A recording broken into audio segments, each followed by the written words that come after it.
would have a vaccine before the end of the year, and some scoffed at that timetable. The vaccine by the end of this year, is that possible in your view? Oh, Brian, you know, it's another day of POTUS in Wonderland here. It is preposterous. Could be January, could be later. We don't know. So the whole process is going to take a year and a half at least. They're certainly not going to be ready to start poking people in the arms real soon. I still think 12 to 18 months is an aggressive schedule, and I think it's going to take longer than that to do so. There's no prospect that there's going to be a vaccine available for the majority of the American people before the middle of next year. It is impossible to get that done by the end of the year. Operation Warp Speed is unequaled and unrivaled anywhere in the world. The single greatest mobilization in U.S. history, pioneering, developing, and manufacturing therapies and vaccines in record time.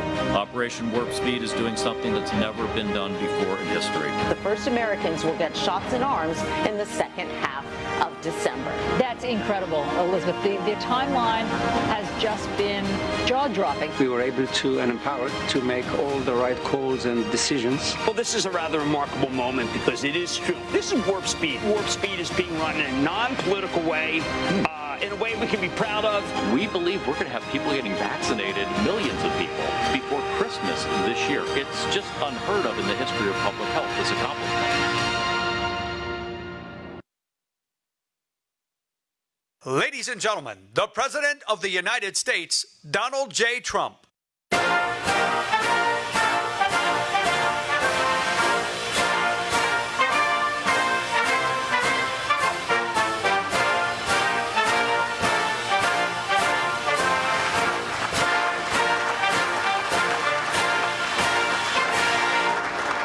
Thank you very much. Please. How are you, Admiral? Thank you very much. Appreciate it very much. I'm honored to welcome doctors, scientists, industry executives, and state and local leaders to our historic Operation Warp Speed Vaccine Summit. It's been some journey for all of us. It's been an incredible success. We're grateful to be joined by Vice President Mike Pence, who has done an absolutely incredible job on the coronavirus task force. Mike, thank you. Stand up, Mike. Great job.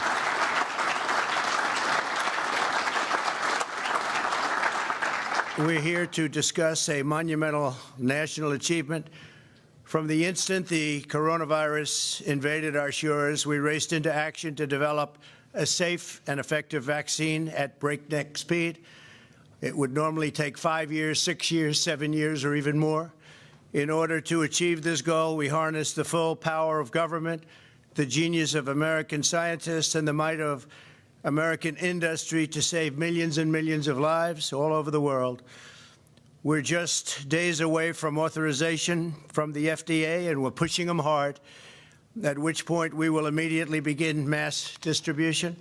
Before Operation Warp Speed, the typical time frame for development and approval, as you know, could be infinity. And we were very, very happy that we were able to get things done at a level that nobody has ever seen before. The gold standard vaccine has been done in less than 9 months. On behalf of the entire nation, I want to thank everyone here today who has been involved in this extraordinary American initiative. I also want to recognize members of my administration who have worked tirelessly in this effort. Alex Azar, please, Alex. Where's Alex? Thank you, Alex. Great job. Monsef Slawi, where are you, Monsef? Thank you very much. Great job. A man who's now going to be very important, General Gus Perna. I have no doubt about it, right? Logistics. Jared Kushner's worked so hard. Where's Jared? Jared, wherever you may be. Thank you, Jared. Dr. Deborah Birx. Deborah? Thank you very much, Deborah. Admiral Brett Guar. Where is Brett? Great job you've been doing, Brett. Surgeon General Jerome Adams. Jerome, thank you very much. Terrific. Dr. Robert Redfield.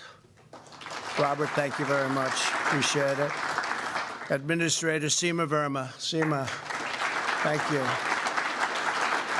Dr. Peter Marks. Peter? Yes, Peter. Thank you.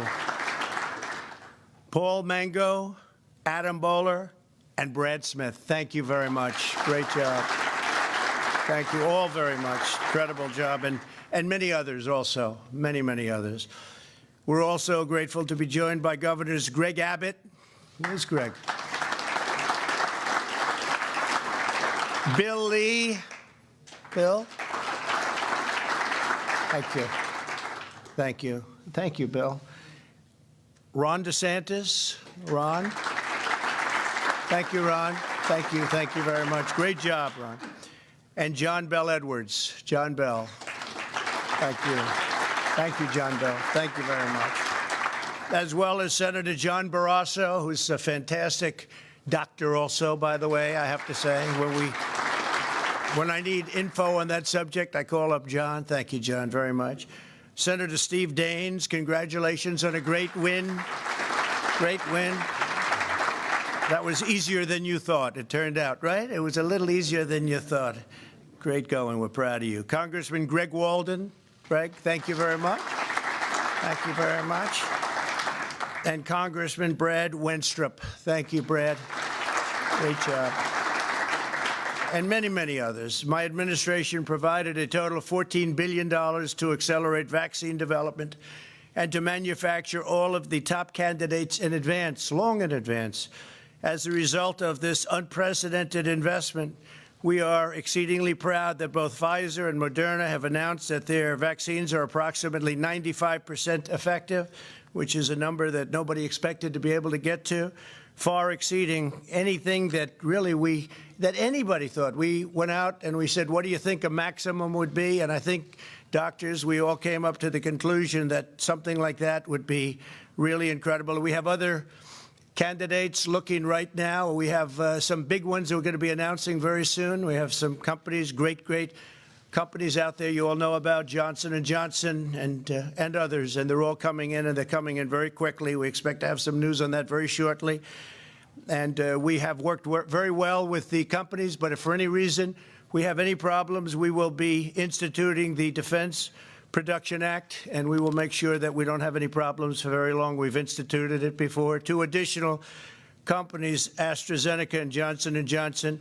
As you know, the Johnson & Johnson's a one-dose, one-shot vaccine, so we're going to see how that works. That would be very helpful if that all came out, and I think it probably will. Also, they're showing tremendous promise, all of them, tremendous promise. We're very hopeful that the FDA will authorize the Pfizer vaccine within days. We've got to get it moving. And Moderna vaccine almost immediately thereafter. Large numbers of tests and samples have been done, so hopefully that'll go very quickly. If authorized, tens of millions of vaccine doses will be available this month, and we'll get it distributed very quickly. We'll have that all set, and hundreds of millions more will quickly follow. Every American who wants the vaccine will be able to get the vaccine, and we think by spring we're going to be in a position that nobody would have believed possible just a few months ago. Amazing, really amazing. They say it's somewhat of a miracle, and I think that's true. The plan we put forward prioritizes the elderly and patients with underlying conditions, as well as healthcare workers and first responders. The ultimate decision rests with the governors of the various states, and I hope the governors make wise decisions who will decide where the vaccines will go in their state and who will get them first. We urge the governors to put America's seniors first, and also I think those who work with seniors, which obviously you're going to have to do that. I think they have to go together. And doctors, nurses, first responders, et cetera. This will quickly and dramatically reduce deaths and hospitalizations, and within a short period of time, I think we want to get back to normal. It's a very standard phrase. We want to just get back to normal, get back to where we were a little more than 9 months ago. We're doing incredibly. And in many respects, we're still doing incredibly with our stock markets and everything else, which are hitting all new highs. We've already finalized a partnership with Walgreens and CVS, whose executives join us today. Thank you very much for being here. Thank you very much. We appreciate it very much. And they will deliver vaccines directly to nursing homes as soon as the states request that they do so. Later today, General Gus Perna will outline the detailed plan to rapidly distribute the vaccine to every state, territory, and tribe. States have designated over 50,000 sites that will receive the vaccine. We've worked very closely with the states. Actually, we've had very good relationships with the governors. I almost think all of the governors, at least in those conference calls that are somewhat secret, other than sometimes on occasion, Mike, the press will break in, which is fine too. It's amazing how you leave those rooms and about 10 seconds later, there wasn't even time for a leak. They were on the call, but that's all right. So you assume that. You always assume that. But they'll be going through pharmacies, hospitals, healthcare providers. Through our partnership with FedEx, UPS, and McKesson, we'll ship doses from warehouses directly to the designated sites, and we're thrilled to be joined by representatives of those really great American companies. Those companies have worked with us, and they've been incredible to work with. And I want to thank you all for being here. Please, thank you very much. Thank you. Thank you very much. As I've stated all along, and I guess as you saw pretty vividly, I heard about what they were going to show prior to my coming. You saw that very few people thought that this was possible. Of course, they'll be saying now, we always told you it was so, but we have them saying a little bit different. But it has been incredible, and it will end the pandemic. It will end the pandemic, and we're working with other nations. As you see, actually, by looking at your screen today, we're working very closely with other nations also to get the vaccines out to other nations. And that's very important. We work with the world. We're working with the world. We have great companies, and we're working with the world. In just a few minutes, I'll sign an executive order to ensure that the United States government prioritizes the getting out of the vaccine to American citizens before sending it to other nations. Now, if necessary, I told you we'll invoke the Defense Production Act. But we don't think it will be necessary. If it is, it's a very powerful act, as you know, because we've used it very, very successfully. While we begin to swiftly deploy the vaccine, we'll continue to expand the availability of groundbreaking therapies. Since April, advances in treatments have already helped reduce the mortality rate by 85%. Think of that, 85%. It's an incredible number. I've delivered on my solemn promise to make the antibody treatments, they're brilliant, they're highly successful, available to every American, and we're doing that free of cost, totally free of cost. So we're making them available, and they're available now. And if somebody gets sick, it works where they go and they get treatment if that's what the doctors are prescribing. And it's been incredible, the success. And when you hear 85%, that's some number. To me, that's a number that goes along with anything else, including the vaccines, when you think about it. As well as we've done with the vaccines, when you hear 85%, people find that one hard to believe. But you look at the stats and you see what's happening. And you look at other countries. They're having tremendous difficulties in Europe, tremendous, relatively beyond what we're having. They're having them all over the world. But this will vanquish the problem, this horrible scourge, as I call it, the China virus, because that's where it came from. And the virus has really been looked at and studied all over the world, and our scientists, our industrial and economic mobilization has been like nobody else in the world could have done. And it's very important that we share that with others and other nations. I've worked and invoked the Defense Production Act over 100 times to manufacture essential supplies in the United States, despite the grim projections from the media 8 months ago where they said this was impossible. They actually said, and you saw that a little bit, but I could give you 2 hours worth of it, but they said it will never happen. You could never do it. It was a pipe dream. But we did something that nobody thought was possible, and we also did it where no American who has needed a ventilator has been denied a ventilator. When this first came out, we weren't equipped for that. Nobody was equipped for that. and we're now making ventilators, and we have all we need in this country, but we're sending them to countries all over the world. And we're making thousands and thousands of ventilators a month. The United States has also created the largest, most advanced, and most innovative testing program in the world by far. We've conducted over 200 million tests. Think of that, 200 million tests, more than all of the European Union combined. It's not even close. Just 10 months ago, none of these innovations even existed. The tremendous progress that we've made is a testament to what our nation is capable of. When America is faced with a challenge, we come through, and we always come through to overcome every hardship and surmount every obstacle. And I think you'll be seeing that over the next few months. The numbers should skyrocket downward. We are the most exceptional nation in the history of the world. Today, we're on the verge of another American medical miracle. And that's what people are saying. People that aren't necessarily big fans of Donald Trump are saying, whether you like him or not, this is one of the greatest miracles in the history of modern day medicine or any other medicine, any other age of medicine. American companies were the first to produce a verifiably safe and effective vaccine. Together, we will defeat the virus, and we will soon end the pandemic, and we will save millions and millions of lives, both in our country and all over the world, and we've already started. Thank you again to every person here today and for the incredible achievements that you've done. You're going to be very proud of this day, and you're going to be very proud of this period of time, because nobody thought this was possible. Nobody thought it was even remotely possible to do what we've done in a period of less than 9 months, something that just not even thinkable.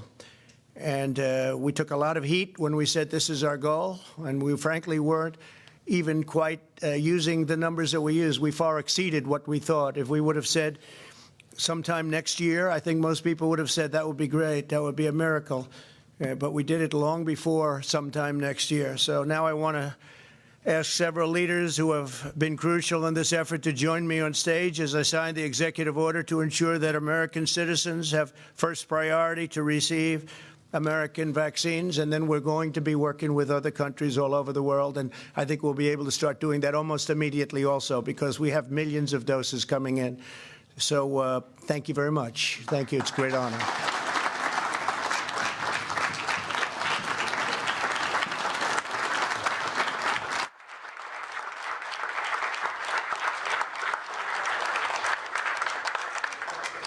Thank you.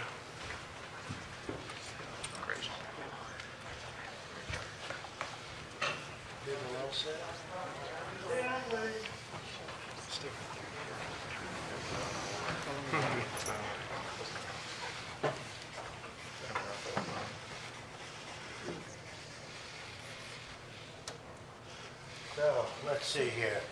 I guess we have to do our vice president. Right?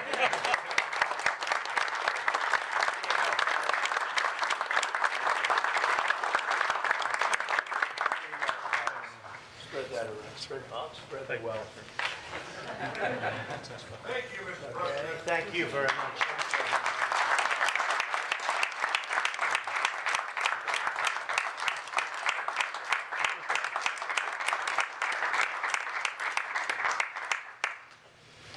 Thank you very much, everybody. Thank you.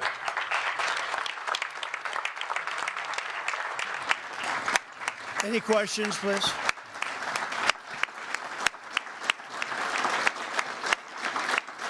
Thank you. Thank you.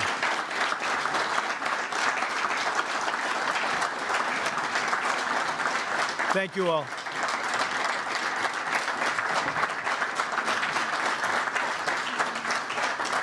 Any questions, please? Question? Yes, please. It's clearly a success, this vaccine. I'm wondering, though, what your message is to the American people, given all of the increasing cases right now, about what they should do over Christmas and the hardship that they're all facing as this virus does get worse. Yeah, well, CDC puts out their guidelines, and they're very important guidelines. But I think that the vaccine was our goal. That was number one, because that was the way it ends. Plus, you do have an immunity. You develop immunity over a period of time. And I hear we're close to 15%. I'm hearing that. And that is terrific. That's a very powerful vaccine in itself. And just tremendous progress has been made. One of the reasons we do show so many, and I say this and I've been saying it for a long time, so many cases is because of the fact that we have 200 million tests. And you take, I think India is actually in second place with just a fraction of that number. So we're many times greater than the second country. And India has 1.4 billion people, where our testing program has been incredible. And we actually are also coming out with new tests very shortly that will make the process even easier. And you won't need doctors necessarily to do the tests. So we have some incredible tests coming out in a very short period of time. Yeah, please.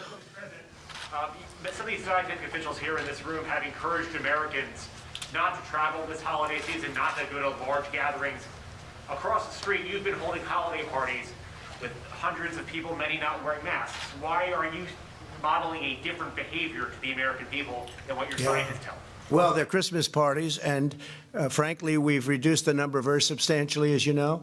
And I see a lot of people at the parties wearing masks. I mean, I would say that I look out at the audience at those parties, and we have a lot of people wearing masks, and I think that's a good thing. Yeah, please, over here, go ahead.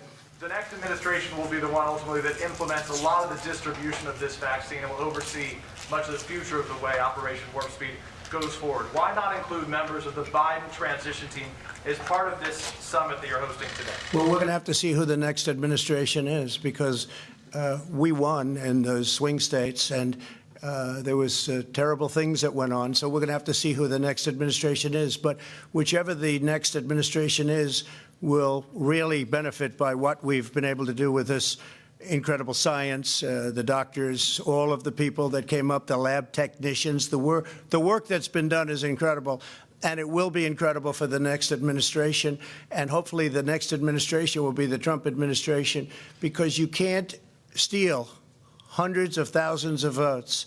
You can't have fraud and deception and all of the things that they did and then slightly win a swing state. And you just have to look at the numbers, look at what's been on tape, look at all the corruption, and we'll see. You can't win an election like that. So hopefully the next administration will be the Trump administration, a continuation, which has led us to the highest stock markets we've ever had, the best employment numbers we've ever had, a rebuilt military. If you look at the tax reductions are the greatest in history. The regulation reductions, the greatest in history. It leads us to Space Force, which nobody thought was possible. All of the things we've done, and we were rewarded with a victory. Now let's see whether or not somebody has the courage, whether it's a legislator or legislatures, or whether it's a justice of the Supreme Court or a number of justices of the Supreme Court. Let's see if they have the courage to do what everybody in this country knows is right. I received almost 75 million votes, the highest number of votes in the history of our country for a sitting president, 12 million more than the 63 million we received 4 years ago.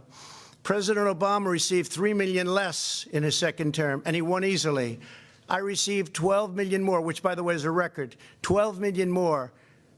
And they say that when the numbers came out, and the numbers came through machines, and all of those ballots were taken away and added. All you have to do is turn on your local television set, and you'll see what happened, with thousands of ballots coming out from under tables, with all of the terrible things you saw. All you have to do is take a look, and if somebody has the courage, I know who the next administration will be.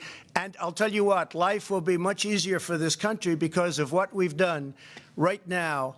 And because of a lot of the people in this room, the job you've done on the vaccine, together with a lot of others, has been a modern-day miracle. And it's really been acknowledged as such. And I want to thank you. I want to give you my love.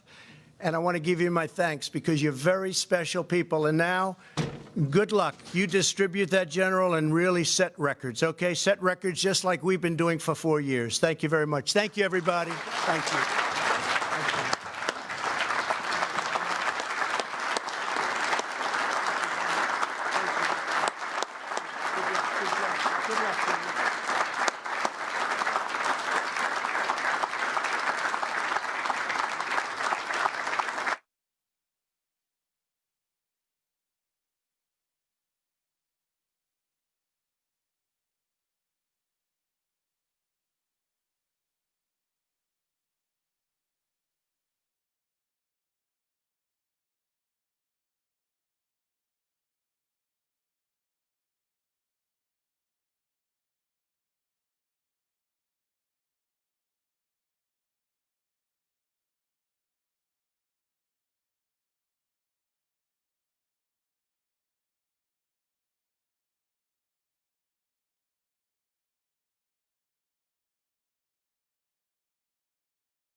Good afternoon, everyone. I'm Paul Mango. I'm the Deputy Chief of Staff at the Department of Health and Human Services, and I'll be your host for the balance of the afternoon.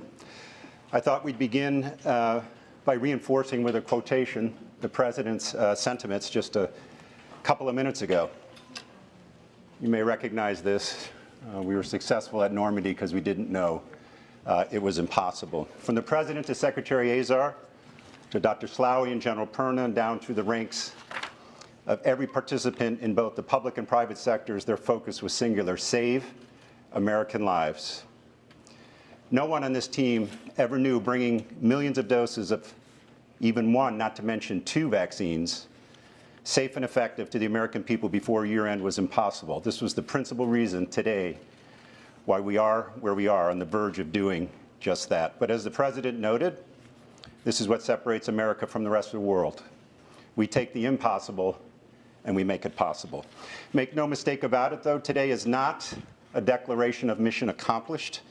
Rather, it's a glimpse into mission impossible, an extraordinary effort to successfully confront what many of the world's experts and pundits believed could not be done. We have three objectives for this afternoon. The first is to build understanding.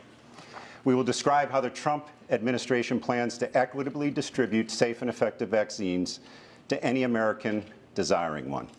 Second, we seek to build confidence, describe how the Trump administration is following data and science in the development and evaluation of the vaccines. And third, we're going to recognize achievements, celebrate the private sector innovation, commitment, and the American spirit those working with the Trump administration have demonstrated every step of the way to achieve the fastest development and distribution of vaccines in history. The run of show today will be as follows. Dr. Slaoui will discuss the strategy and process behind the investments and cultivation of our vaccine portfolio, while General Perna will provide some insights into the task of shipping vaccines within 24 hours of FDA authorization.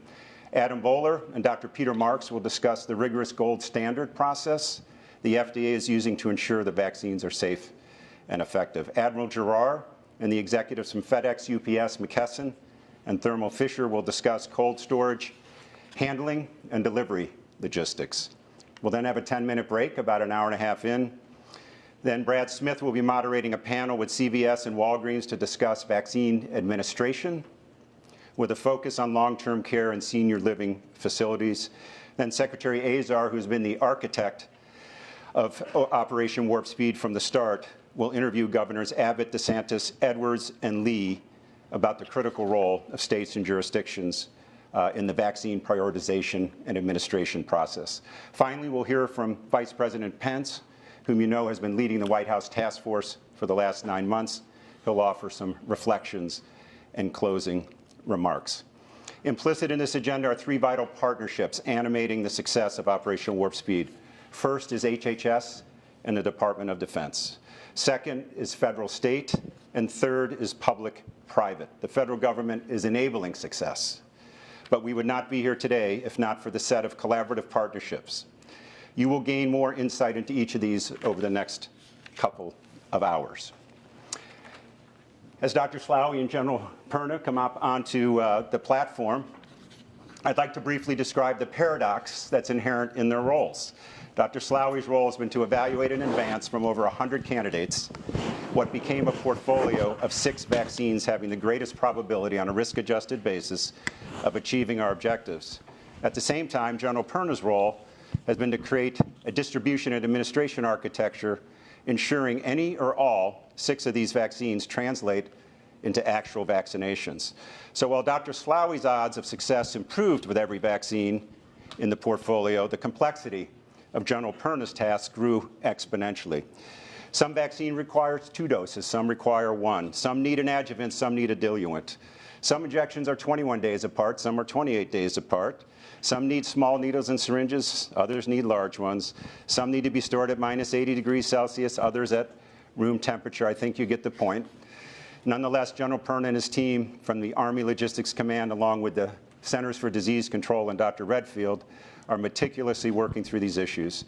But it's best that Dr. Slaoui and General Perna describe all of this in their own words. Dr. Slaoui? Thank you. I'm going to take care of Thank you, Paul. Apologies, guys. It's getting more complicated. Well, thank you very much, ladies and gentlemen. Indeed, significant progress has been made through Operation Warp Speed in the development of vaccines against COVID-19 for the American people and for the world. However, obviously, there is still much more that needs to be accomplished before we can effectively take control of this pandemic and get back to our normal life. Hey, Dr. Sly, I'm sorry. You just need this microphone. Sorry to interrupt you here. That one's not working. So we had to turn that on. Yeah. Sorry about that. So I thought today that what I do is summarize where we are in the development of COVID-19 vaccine. How come we have been so fast? Why I believe it's very important that Americans and people around the globe trust the effectiveness and safety of this vaccine. And of course, I also want to acknowledge and thank the many participants from the private sector to the academics, to the US government employees, to the volunteers who participated in the clinical trials, and the hundreds and thousands and tens of thousands of people across various industries that have enabled and made possible where we are today. So over the past 7 months, what we have done is to say, let's select a portfolio of vaccines rather than bet on only one or two. And let's drive all 6, in fact, at the initiation we thought we could have 8. Let's drive them in parallel as safely and as securely as possible. And we designed that portfolio by selecting what we call platform technologies. I'll explain that more in a second. And decided to take 2 exemplars of each platform technology in order to increase our chances to succeed, because failure is the normal life of research and development. And success is rare. And success, in this case, not only meant that we would have a vaccine, but that we would have a vaccine on time, and that we would have vaccine that can be manufactured in tens of millions and then very quickly into hundreds of millions of doses. These were all enormous challenges. And as we stand today, I think we are beginning to have some successes. 2 of the vaccines using one platform technology called messenger RNA have demonstrated, I believe, exceptional efficacy, 95% efficacy on average against disease. Importantly, they have both 100% efficacy against severe disease. They are equivalently efficacious in people over the age of 65, and importantly also in the diverse population that constitute our nation. I think there are very important achievements, and these 2 vaccines, one by Pfizer and one by Moderna, remarkably gave similar results, even though they were developed completely independently and designed completely independently. In fact, at the onset, competitively. These 2 vaccines will be reviewed by the FDA, as you know, on December 7th for the Pfizer vaccine and on December 17th for the Moderna vaccine. And we hope, I read today the comments from the FDA that are encouraging, that we hope these vaccines are likely to be approved and made available into several tens of millions of doses very quickly to the US population. 2 other vaccines from the portfolio using a different platform technology, which are a virus that's unable to replicate, that it cannot infect you, but is able to deliver to you the vaccine, are in advanced phase 3 trials. One of them by Johnson & Johnson has already recruited more than 35,000 subjects in the phase 3 trial. And Mr. President explained that that vaccine is a one-shot vaccine, which in the context of a pandemic is really a major advantage, because people can achieve protection quickly after having received 1 dose, and we don't have to rely on them coming back for a second dose. I'm not saying 2 doses is bad. I'm just saying 1 dose is even better than 2 doses. That vaccine is likely to complete its efficacy trial in terms of assessing efficacy of the vaccine probably early in the month of January, and hopefully would file for emergency use authorization either late in January or early in February. That's important because we are likely to have a third vaccine somewhere in February, hopefully if the appropriate efficacy and safety profile, of course, are achieved. And there is a second vaccine using similar platform technology by AstraZeneca. That vaccine is also being tested in a phase 3 trial here in the US, where 17,000 plus subjects have already been recruited, and where we project that efficacy may be achieved somewhere in the end of January or early February, and maybe by late February or early March, that vaccine could become available if approved by the FDA to further increase the number of vaccine doses we have to immunize the nation and the world. And finally, we have 2 more vaccines using a third platform technology, which is a more classical platform technology, using recombinant proteins.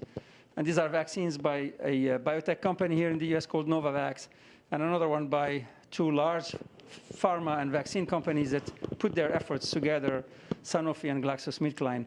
These vaccines are in phase 2 trials and should be starting the phase 3 trials in the next few weeks or days. And if proven efficacious, they may, before the middle of the year, again, be able to apply for emergency use authorization and further add to our menu of vaccines with hopefully comparable efficacy and various advantages in terms of cold chain requirements and storage and other features. So in summary, I would say we have 2 in the hand, substantially, the 2 RNA vaccines, 2 close by, and 2 to come. We plan to manufacture enough of these vaccines to immunize about 20 million of our citizens before the end of this year, about 30 million in the month of January, and about 50 million in the month of February. Those would be immunizations that require 2 doses of vaccine. And we hope to either have more vaccine doses of the messenger RNA vaccines and or more vaccine doses from the other portfolio vaccine that I cited to complete the immunization of the rest of our population, which we project could be done by the month of June, if everybody accepts, which we hope, to be vaccinated. So how come we have developed so many vaccines so quickly? Well, really, this is what the operation has achieved. And there was a visionary, I think, decision to put together the academic sciences, the industry experience, biotech or pharmaceutical, the US government entities in terms of the Human Services Agency, and the Department of Defense, the logistics, the capabilities, the project management, the deep science, the industrial experience were all put together, financed, freed from bureaucracy, and empowered to make decisions. And I have to say, it has worked remarkably well. Yet, that was, I think, the necessary context in which speed was able to be achieved. But specifically, why were we so fast? 3 main reasons. The first reason is we were able to cut the front part of the discovery and development process of a vaccine from years to literally weeks, thanks to the use of what's called platform technologies. It's a little bit like if you had, imagine a cassette player can play classic music if you put a classic music tape, or a rock and roll if you put a rock and roll tape. 99% of the cassette player is, of course, the same. Only the tape changes, and you have a very different outcome. It's the same with vaccine. Platform technologies are a mean by which you can produce a vaccine that induces the right immune responses, and you put a different cassette in it to make a different vaccine against a different virus. So when we knew, we as the industry and the academia, what the virus that causes COVID-19 is and its sequence, companies were able to take that sequence, plug it in the cassette player of their platform technology, and be into the clinic within 2 months from the discovery of the virus. This is where we cut, I would say, most of the time. Those platform technologies have been invested into for decades for some of them, and at least for 10 years for instance, the messenger RNA. They have been into the clinic with other vaccines. They have been developed for industrial manufacturing. Their toxicology and safety in animals was described. We didn't cut corners. We used what was known and built on it. And I think that's really super important for everybody to understand. The second thing that allowed us to accelerate was that we took every possible operational and financial risk. We planned everything in parallel. We spent all the money before we knew whether things were going to work. We planned phase 1, phase 2, phase 3 trials in parallel. Of course, we didn't progress in parallel. We only progressed when the FDA said, it's fine, it's safe to progress. But we selected hundreds of sites for clinical trial, for instance, well before we knew we could ever run the clinical trial. That's not what you do normally. That cost $1 billion, effectively, those clinical trials. We also invested enormous amounts of money to tune or build, equip, and then scale up the manufacturing process for these vaccines. Even hire people and train them into the manufacturing facilities. What we need to realize is no industry has idle manufacturing capabilities waiting for the next pandemic to happen. So that was a huge challenge, frankly, the bigger challenge, to be able to find those manufacturing capabilities, source the raw materials. My colleague, General Perna, and his team have done an unbelievable job in enabling the access to the raw materials, to the equipment, to the engineers, to whatever it is that was needed to be able to drive the speed of manufacturing. That's how we're able to have millions of doses of vaccine before the vaccines are approved. That's never how it works in real life. And then the third reason why we went very fast was that we ran very large trials for the efficacy, to assess efficacy of the vaccines. In the context of a pandemic, running a very big trial actually accelerates the speed with which you run the clinical trial because it allows you to accrue more cases in the trial. And having cases in the trials is what allows you to assess whether the vaccine is efficacious or not. Unfortunately, also, the speeding up of the pandemic and transmission of the virus has helped. And we were able to achieve, thanks to that, a much faster completion of the efficacy trial. As a second objective of having very large clinical trials is that we have a much larger database to document the short-term and mid-term safety of these vaccines. Normally, 6,000 to 8,000 subjects in a clinical trial is what's required for approval of a new vaccine.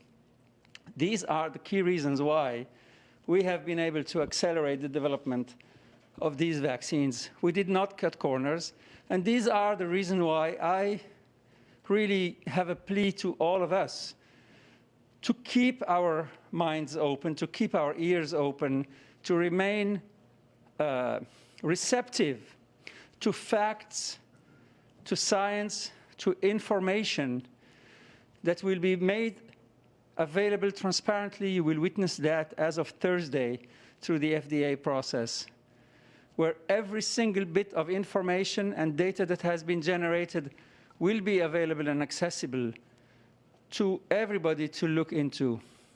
Identify those experts that you know and that you trust and ask them what they think of the data. Listen to the data yourself and make up your mind. We have 95% efficacy, almost an insurance against this pandemic, and 100% efficacy against severe disease, a disease that killed more than 200,000, almost 300,000 people, killing more than 2,000 every day. Those are the risks we know, and they are happening every day. I hope most of us will accept to be vaccinated, because that's the way through which we will be able to control this pandemic. Otherwise, vaccines that are not used are useless. Vaccination is what's important. Finally, while great progress has been made, as I said in the beginning, we still have a lot to do. We still have vaccines that are being tested in phase 3. I told you that the Johnson & Johnson vaccine has recruited 35,000 subjects. We need to get to 42,000. That's our objective. The AstraZeneca recruited 17,000. We need to get to 30,000. And the 2 protein vaccines are going to start their phase 3 trials in the next few weeks. So we need all of you, please, to volunteer or continue to volunteer to participate into the clinical trials, because it is thanks to the 44,000 volunteers who participated in the Pfizer trial and 30,000 volunteers who participated in the Moderna trial that we have been able to assess that these vaccines work. It is your generous action, and I would call on your civic sense to please continue to participate in the clinical trials, even if 2 vaccines may very well be approved in the next few weeks.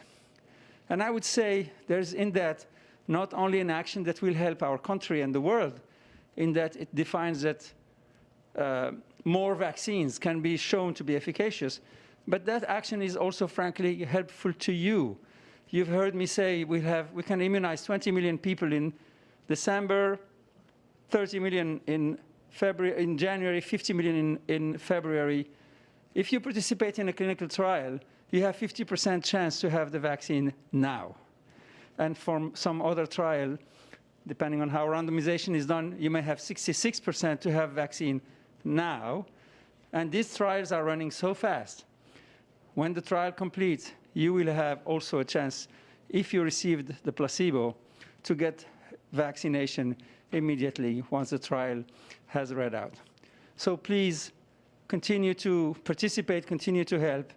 We are continuing to drive as fastly and as safely as we can the development and the manufacturing of this vaccine.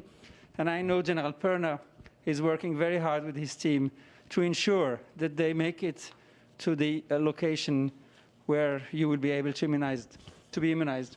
General, up to you now. Thank you.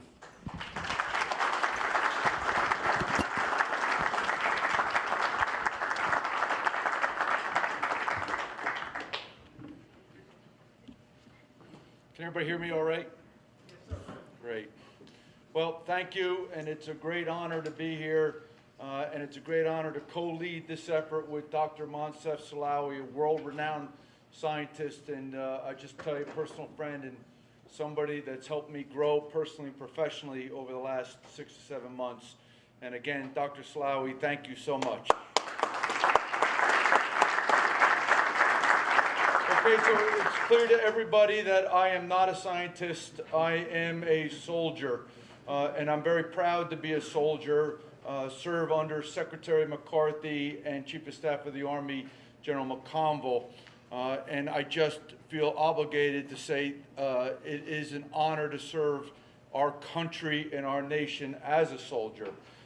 And I just want to say thanks to all the servicemen and women that are out there every day sacrificing for what we do. Since the moment I've been appointed as the co-leader of this task force, every waking moment is about one purpose. And Dr. Slaoui and I have this purpose together, right? It is about saving American lives. There is nothing else that has our focus but saving American lives. And we're doing that, right, by delivering safe and effective therapeutics and vaccines to the American people. And how did this come to fruition? As quickly said earlier by Dr. Slaoui, it's come to fruition because of our approach being a whole of America effort, right? It was led at the government, at the highest levels of the government, by Secretary Azar and Secretary Miller of the Department of Defense. It has been supported and collaborated by our great industry partners that are represented here today, and I'll call some out in the future, but trust me when I tell you we couldn't do it without them. And then it has been contributed through great academia conversations about innovation. How do we are able to act in an agile and adaptive way to the COVID and achieve success of what we're trying to do. So it was this collaboration of this effort that I just cannot expressed enough to all of us how important this was. Future problems facing us need to always have this type of collaboration if we want to ensure success. It's been a Herculean effort, as Dr. Slaoui talked about. We have focused, we have built brick and mortar capability and capacity, expanded already capability that existed so that we could ensure that we have vaccines when they were approved. We have prioritized materials from around the world into our industry partners. We have prioritized medical equipment into our industry partners to achieve the success that we're talking about today. Initial doses in the hundreds of millions, right, or excuse me, in the tens of millions, right, in December. But we will quickly expand every week, every month that goes by until we have enough vaccine for all the American people. That was our mission, safe and effective vaccines to the American people. Now, we're at a stage, as Dr. Slaoui said, we're on the precipice of having vaccines approved. So what is next? Because we don't want to get out in front of ourselves. As my father used to say, you can only spike the football when you're in the end zone. Well, what is the end zone described as here? Shots in arms, right? And so we want to make sure that we have a distribution plan that is capable, right, of taking the vaccines that are available on a daily, weekly, and monthly basis and ensuring a distribution to the American people. How do we do that? 3 cornerstones to our plan. First and foremost, we went to the CDC, experts, right?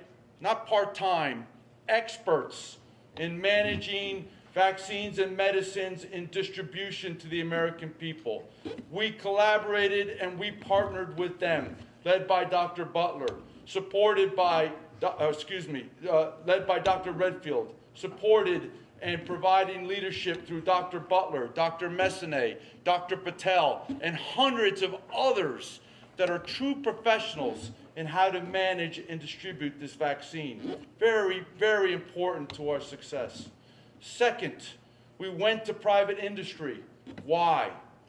Private industry knows how to do this. They do it every day. They do it quietly. They do it professionally. They do it with expertise. Vaccines and medicines flowing throughout our country every single day, right? And who's doing it? Private industry. We went to them.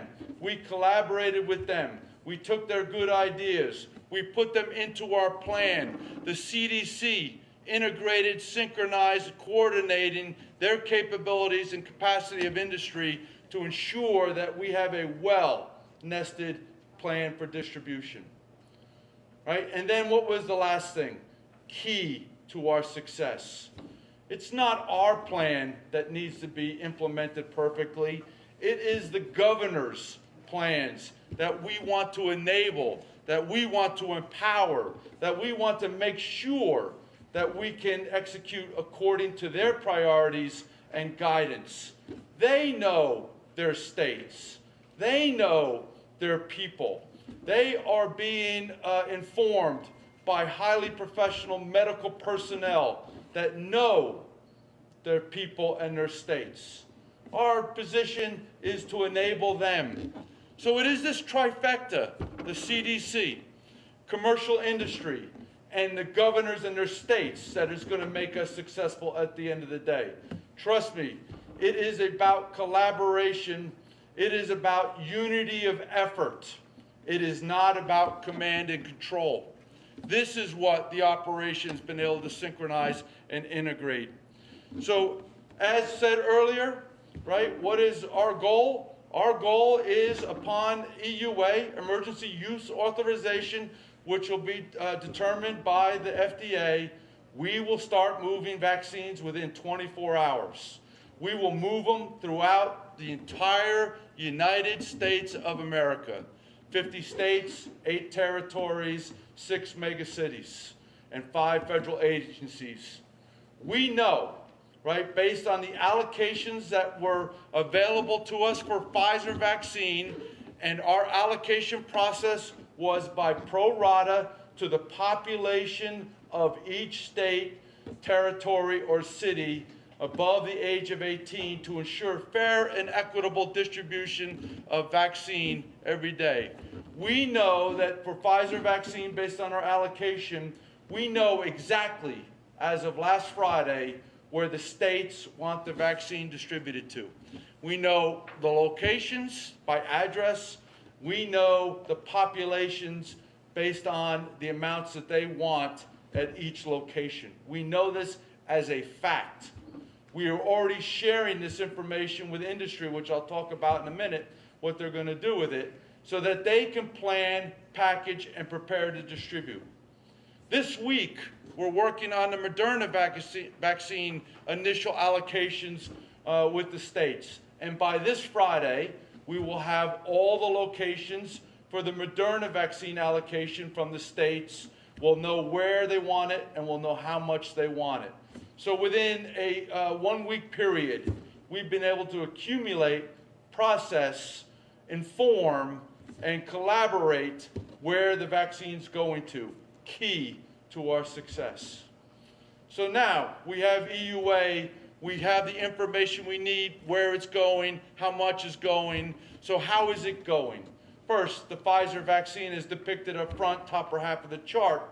Their goal is to deliver vaccine to the right side of the chart on all those places and locations that we want it to go to. Pfizer has chosen to do their own delivery of vaccine, right, in collaboration with us and in our priorities to distribution capabilities, right, FedEx and UPS, right, and they will distribute to FedEx and UPS, and FedEx and UPS will break down the vaccine by location and then distribute it to the final locations accordingly. The Moderna vaccine is going a little bit differently. Moderna chose to have a distributor come in and help them. McKesson is going to take responsibility for that. They're going to break down the vaccine. They will repackage it. Then they will distribute it through FedEx and UPS down to the final administration sites as directed by the governors. At the end of the day, whether it's Pfizer or Moderna, right, our capability and capacity is something that we know how to do, and we know how to track and how to implement it, and how to make sure that the vaccine is delivered. It is delivered safely. It is delivered to ensure the stability of the vaccine, and it is delivered securely to the locations that we said. Right? This is why we put this all together. It will be a Herculean task, but I am confident, as I said, the planning by the CDC, the collaboration by our partners, McKesson, FedEx, UPS, CVS, Walgreens, right, that we will be able to execute this vaccine very efficiently, but more importantly, effectively. As we start to deliver the vaccine, we will be able to track every single vaccine from start to finish. We have worked in great collaboration with commercial industry. We have developed a capacity or a capability to track every vaccine. We will see from point A to point B. We will understand how the vaccine is being administered in arms, and we will continue to flow vaccine to support the use at the administration sites. The key is flow of available vaccine. We are not waiting for a monthly cycle of delivery of vaccine. Every day, every week that vaccine becomes available, allocations will be provided to the states, and we will start and we will execute a predictable and consistent cadence of vaccine delivery. We will do that by providing allocations to the states. States will tell us where they want the vaccines to go, and then we will deliver the vaccines in accordance with the process that I told you. What is the greatness of this? It is about making sure that we get the initial doses out following EUA within 24 hours, and then providing a steady cadence of vaccine so that planners can plan, and then people who are going to have to administer understand the timing of administration, where we can notify persons to come get shots and be available. It is the flow we're trying to create that will determine our success. I'm very excited about this. I'm very excited about the amount of work that's gone into this. Somebody said to me the other day, "Oh, I heard there's EUA coming about. Are you guys going to start planning?" I said, "Start planning." We literally have started planning, as Dr. Slaoui talked about, 7 months ago. Right? It was in parallel that we executed this. We assumed success so that we could get ahead of the problem. It was because of the great efforts by the CDC, the collaboration of commercial industry and the states' Herculean effort to plan for the people to receive shots that we're going to be successful. So, with that said, I will tell you, I am 100% confident that we will be able to implement this, that with our collaboration of the trifecta there, we will be successful, and we will start to have shots in arms within 96 hours of EUA. That's what I believe with all my heart. And I am counting on it because I, for one, have told my mother, right, get the vaccine. I've told my sons, get the vaccine. That's how confident I am in this. So I ask for you, as Dr. Slaoui said at the end, right? All of us, the American people, we can beat this only together, right? We can do this if we do it together, right? Be informed, right? Don't be led.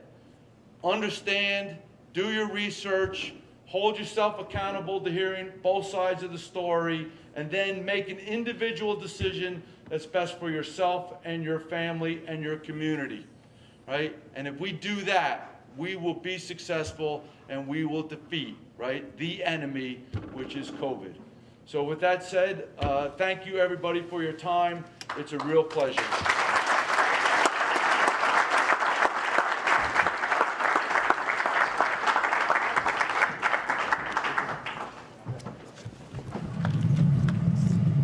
Okay. I'm not sure there's two more humble, selfless, competent leaders in the country. So congratulations, gentlemen. It's been a pleasure working with you. I have to tell a short anecdote about Dr. Slaoui. He's pretty reticent about telling folks he's the most successful vaccine developer in the world today. So after he decided what his slate of 6 vaccines was going to be, we took him through a little exercise.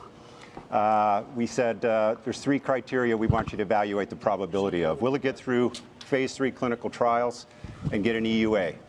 Will it be effective in persons over 65? And will we have tens of millions of doses of each? 6 vaccines, 3 criteria, 18 total factors. We came out with, if you remember, this was last summer, 75% probability we'd have at least one of those, about 30% probability we'd have 2. So choosing that slate was so vital to our success today, and Dr. Slaoui was once again spot on. Okay. So now we move on to objective number 2, which is building confidence. And we'll have Adam Bowler, who's been one of the Operation Warp Speed board members, have a discussion with Dr. Peter Marks, who's the director for the Center of Biologics Evaluation and Research. For those of you who don't know that, it's the agency that will actually evaluate and hopefully approve the emergency use authorizations for the vaccines. And they're going to talk through the truly gold standard process that the FDA has utilized over the last several months. They've had input into the clinical trials. They're obviously vital to evaluating for emergency use. Now, Peter's been very gracious. He's literally has staff working 3 shifts, 24 hours a day, 7 days a week. He did not want to leave his staff today to come down and talk to you, but we thought it was much more important for the American people to hear from him briefly about the rigorous process, the exacting process that he is taking his team through to evaluate these. And when he's done, he's going to head right back out to the FDA. So thank you for that, Dr. Marks. And Adam Bowler and Dr. Marks, come on out.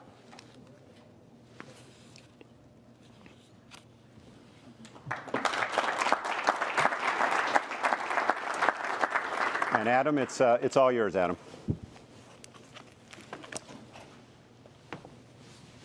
Thanks very much, Paul.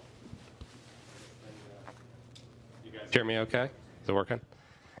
Well, thanks so much for joining me, Dr. Marks. And I've had the pleasure of getting to know you over the last number of months, and you lead an unbelievable team of physicians and scientists at the FDA, and I know the American people owe it to all of you for your hard work. So first, thank you very much for being here. No, thank you very much. Let me start. Obviously, this has been an unbelievably rapid development cycle from a vaccine perspective. So maybe take us through what is the difference between this approach versus the traditional approach, which would take so long. So take us through that. Right. So I think Dr. Slawi alluded to this, but I'll just kind of try to say it in a different way. You know, normally vaccine development is something that is de-risked so that one completes each step, stops, looks, then goes to the next step, stops, looks, then goes to the next step. And at the end of the process, one really ramps up manufacturing. What was done here is instead of that serial one after the other process, many things were collapsed and done at the same time. And I think General Perna noted that instead of waiting till the very end to decide how you're going to distribute the vaccine, instead of waiting till the end to decide that you're going to manufacture large amounts of vaccine at risk, these were done at the same time. And what that means by doing things in a parallel manner is that corners were not cut here. This is a vaccine that's gone through, these vaccines are going through the large kinds of trials that we would expect from prophylactic vaccines, preventative vaccines that are going to be given to large numbers of people. Just to give you just a number, the average vaccine development program for the kind of prophylactic preventative vaccines that we're talking about is about 21,750 people enrolled. So these programs with from 30,000 to 45,000, 44,000 patients enrolled or individuals enrolled, that's a pretty nice size program. And so that's giving us kind of the gold standard types of a clinical trial program that we'd like to see for preventative vaccines. Thank you, Dr. Marks. Now, one question that's circling, and Dr. Salawi just talked about it, is whether Americans should take this vaccine. So let me ask that question to you, is why should Americans trust these vaccines? So the reason why I'm sitting here today and the reason why we're going through the process that we're going through at FDA is so that Americans can trust a vaccine that they're going to receive. The FDA is known around the world for its regulatory rigor. We're one of the only regulators in the world where we don't just take the data that's handed to us from companies and look at it. We actually take the data listings, the raw data that gets sent to us, and do analyses ourselves on that.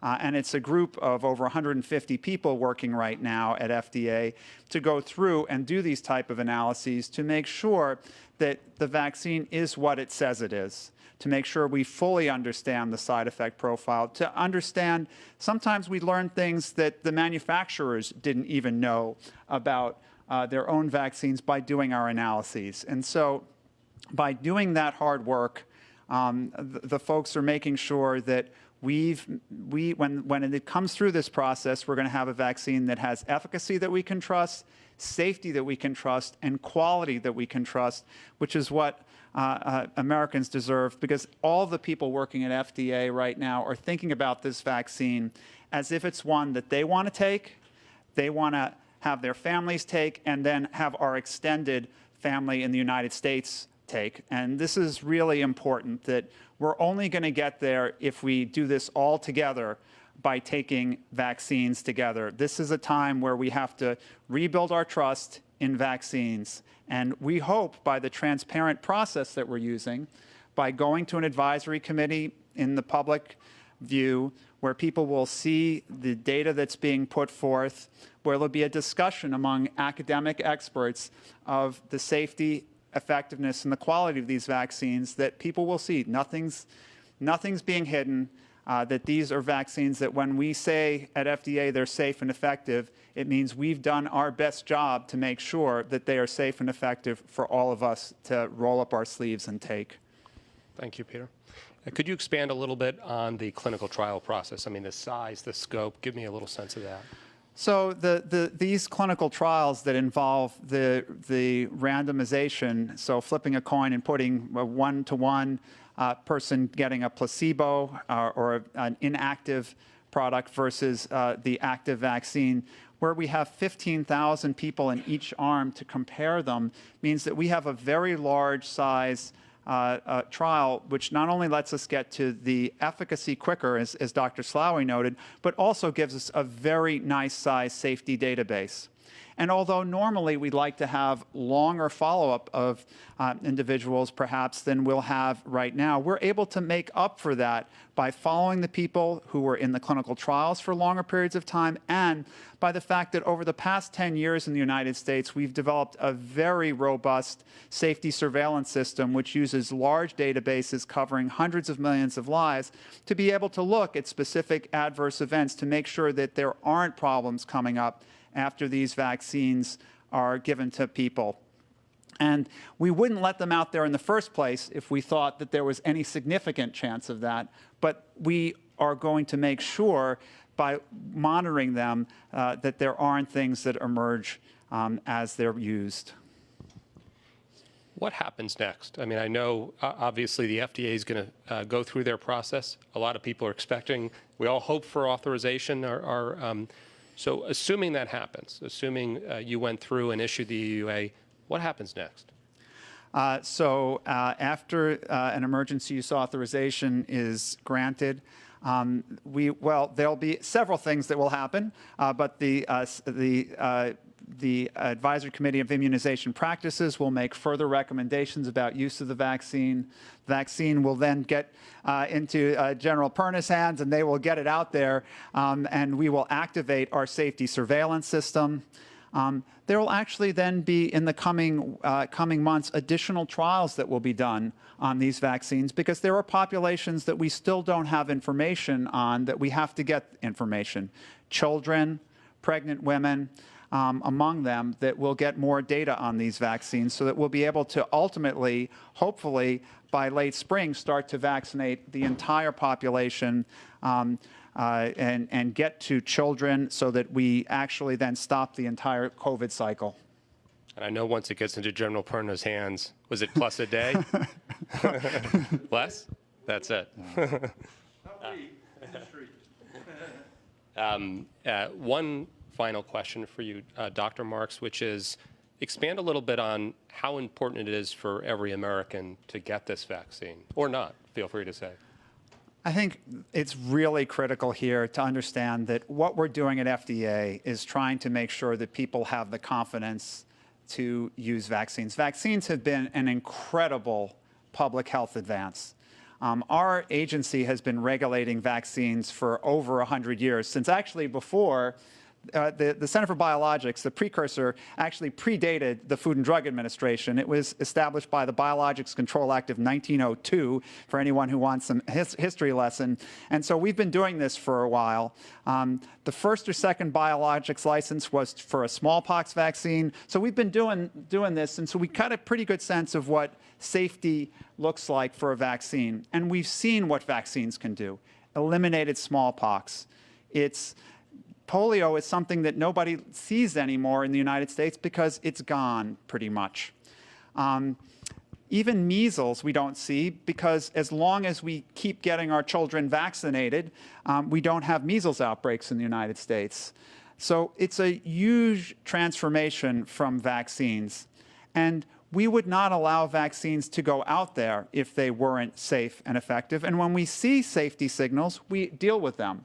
So it's critical here that we all trust in the outcome of this process, because we all need to bring this crisis to an end together, and getting vaccinated is kind of the first step there. You know, what we have right now is we can wear masks, We can wash our hands and we can stay social distance. With the vaccine, we can finally help drive this away and have it go the way, hopefully, of smallpox to being something that's only in high biocontainment laboratories. And that's only going to happen if a large fraction of eligible people take the vaccine. Well, thank you, Dr. Marks. I mean, Washington can be a difficult town, but you and your team and the group here show that this is not a partisan effort. It's an American effort. And so as an American, I want to really say how much I appreciate all your work and your team's work. Thanks very much. I have to say, I have an incredible team of diverse individuals who are so committed to this that they have worked tirelessly, and they'll continue to work tirelessly with these vaccines and additional vaccines till we have what we need to beat COVID-19. Thank you. Thanks.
Okay, so I think we're going to call this the show and tell panel, but just a little story about Dr. Peter Marks.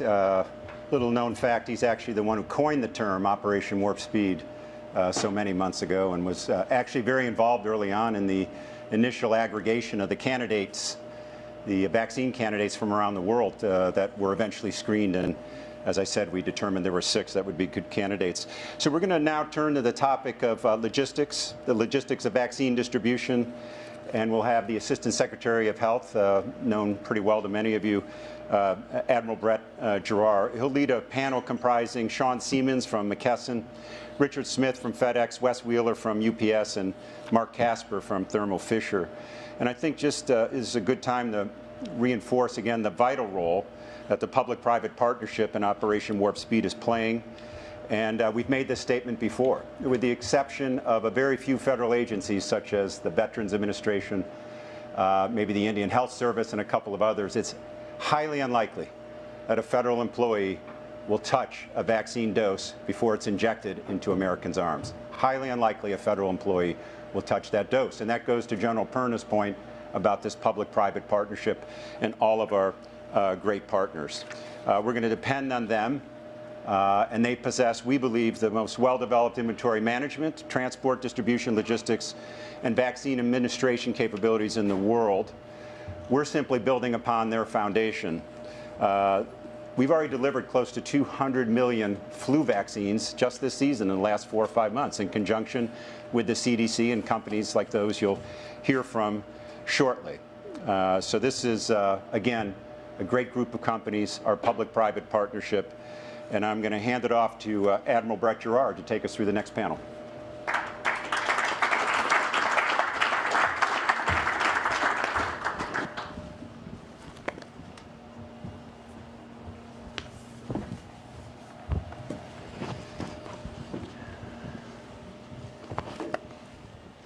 Well, good.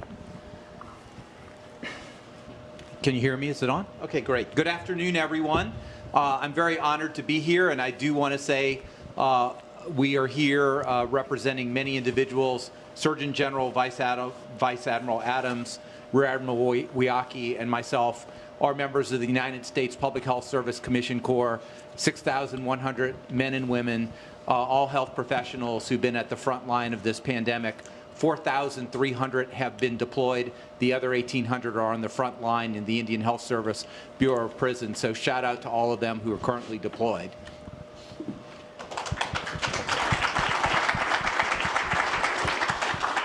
I am here with 4 great companies.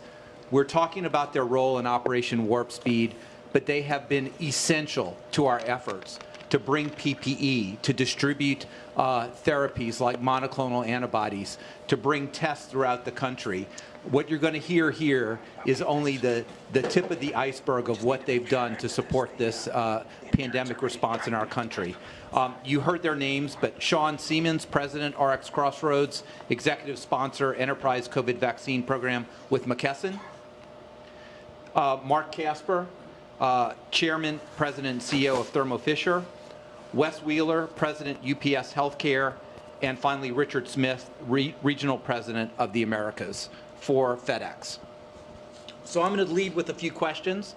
My first one I'm going to direct at our colleagues from McKesson. So let's talk generally. What is your role? And you saw it on the board earlier in distributing vaccines, including kitting of the needed supplies like syringes and needles. Well, thank you, Admiral, for your leadership, and I want to thank all of our public-private partners in Operation Warp Speed. It's both an honor and a privilege for McKesson to play such an important role at this time for our country. For those of you who are not familiar with McKesson, we're one of the largest healthcare companies in the world.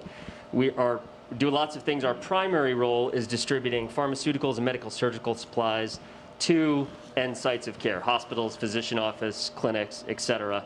We also have an extensive background in vaccines. Been the proud supporter of the CDC's Vaccines for Children's program for the last 13 plus years, and we are the largest distributor of seasonal flu in the United States. We were also the centralized distributor for H1N1 during that pandemic, and we stand ready to meet this moment right now in the time of COVID vaccine delivery for our country.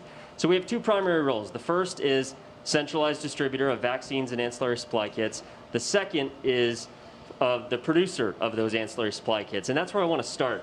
I've actually got an example of the kit here that I can show on this very crowded table. As you can see, it'll come in a box like this. We have produced enough of these kits to administer over 150 million doses of vaccine at this point.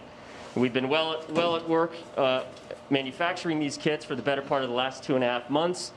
And that kit right there will have enough supplies to administer 100 doses of vaccine, which is what will accompany most of the vaccine deliveries as part of this program.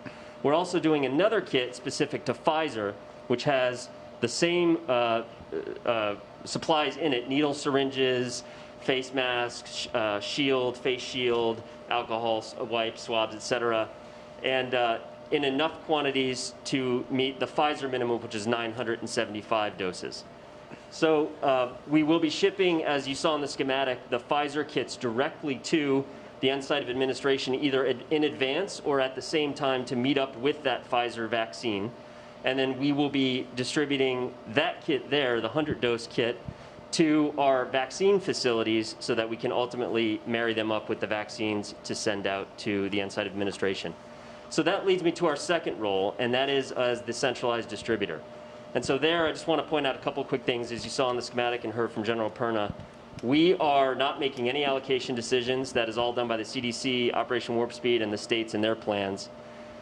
Our program, you heard 50,000 sites. This program is set up to sit to ship to any number of sites. We can do hundreds of thousands of sites if necessary.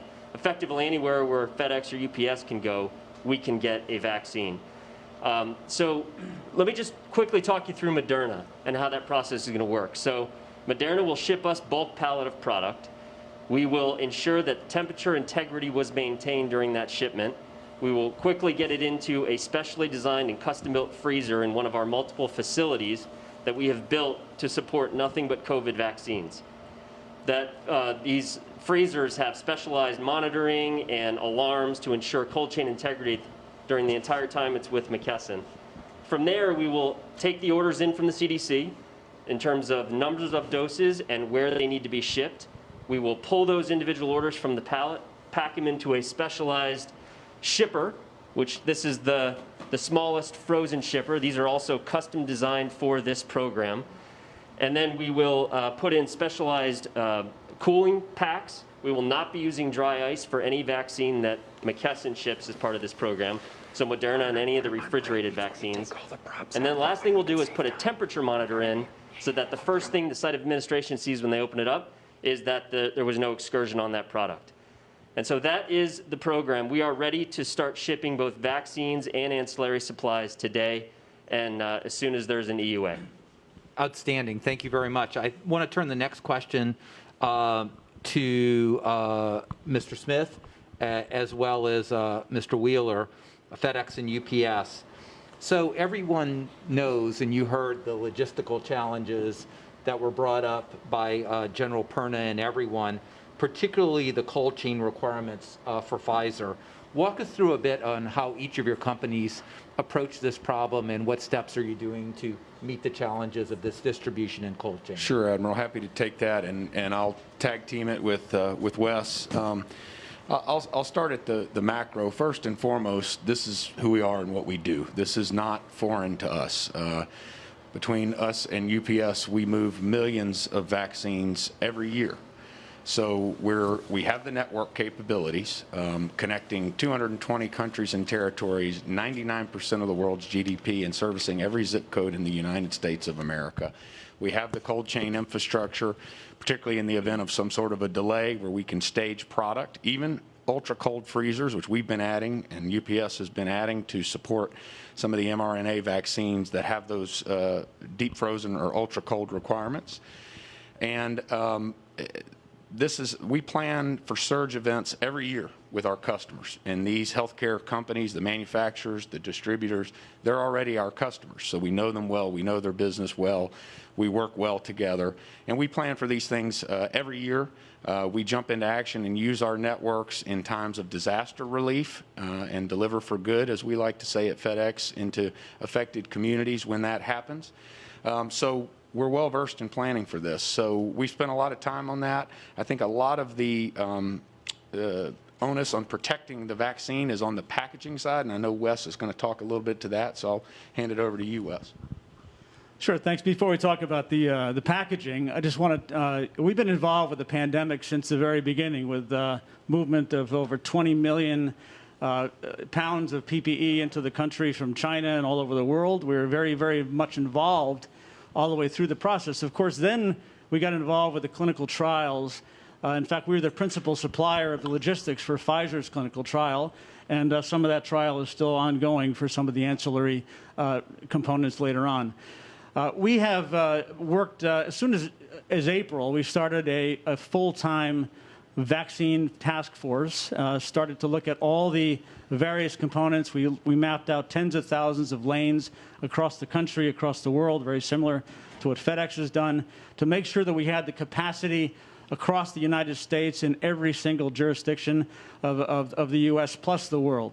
So that's been what we've been doing to get ready for this. I think temperature control is something that's very, very important. We can talk about perhaps Admiral Jar in the next segment. Fantastic. I didn't know if you wanted to show us now sure. About your the equipment, the shipper box that Sure. you brought. I think it's a good time to do that. Okay, I'm gonna ask Charlton to come up for a second. Okay, so we have two boxes here. This is how Pfizer's box will be shipped.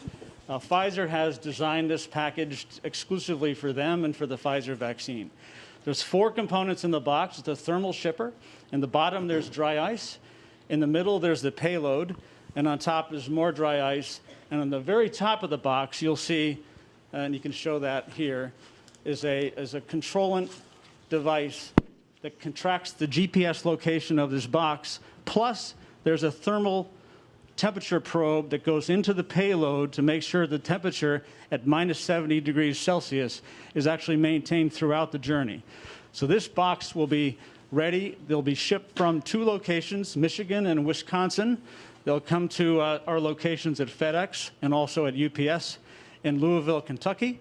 And we will have all the data that comes from this box streaming into our command center.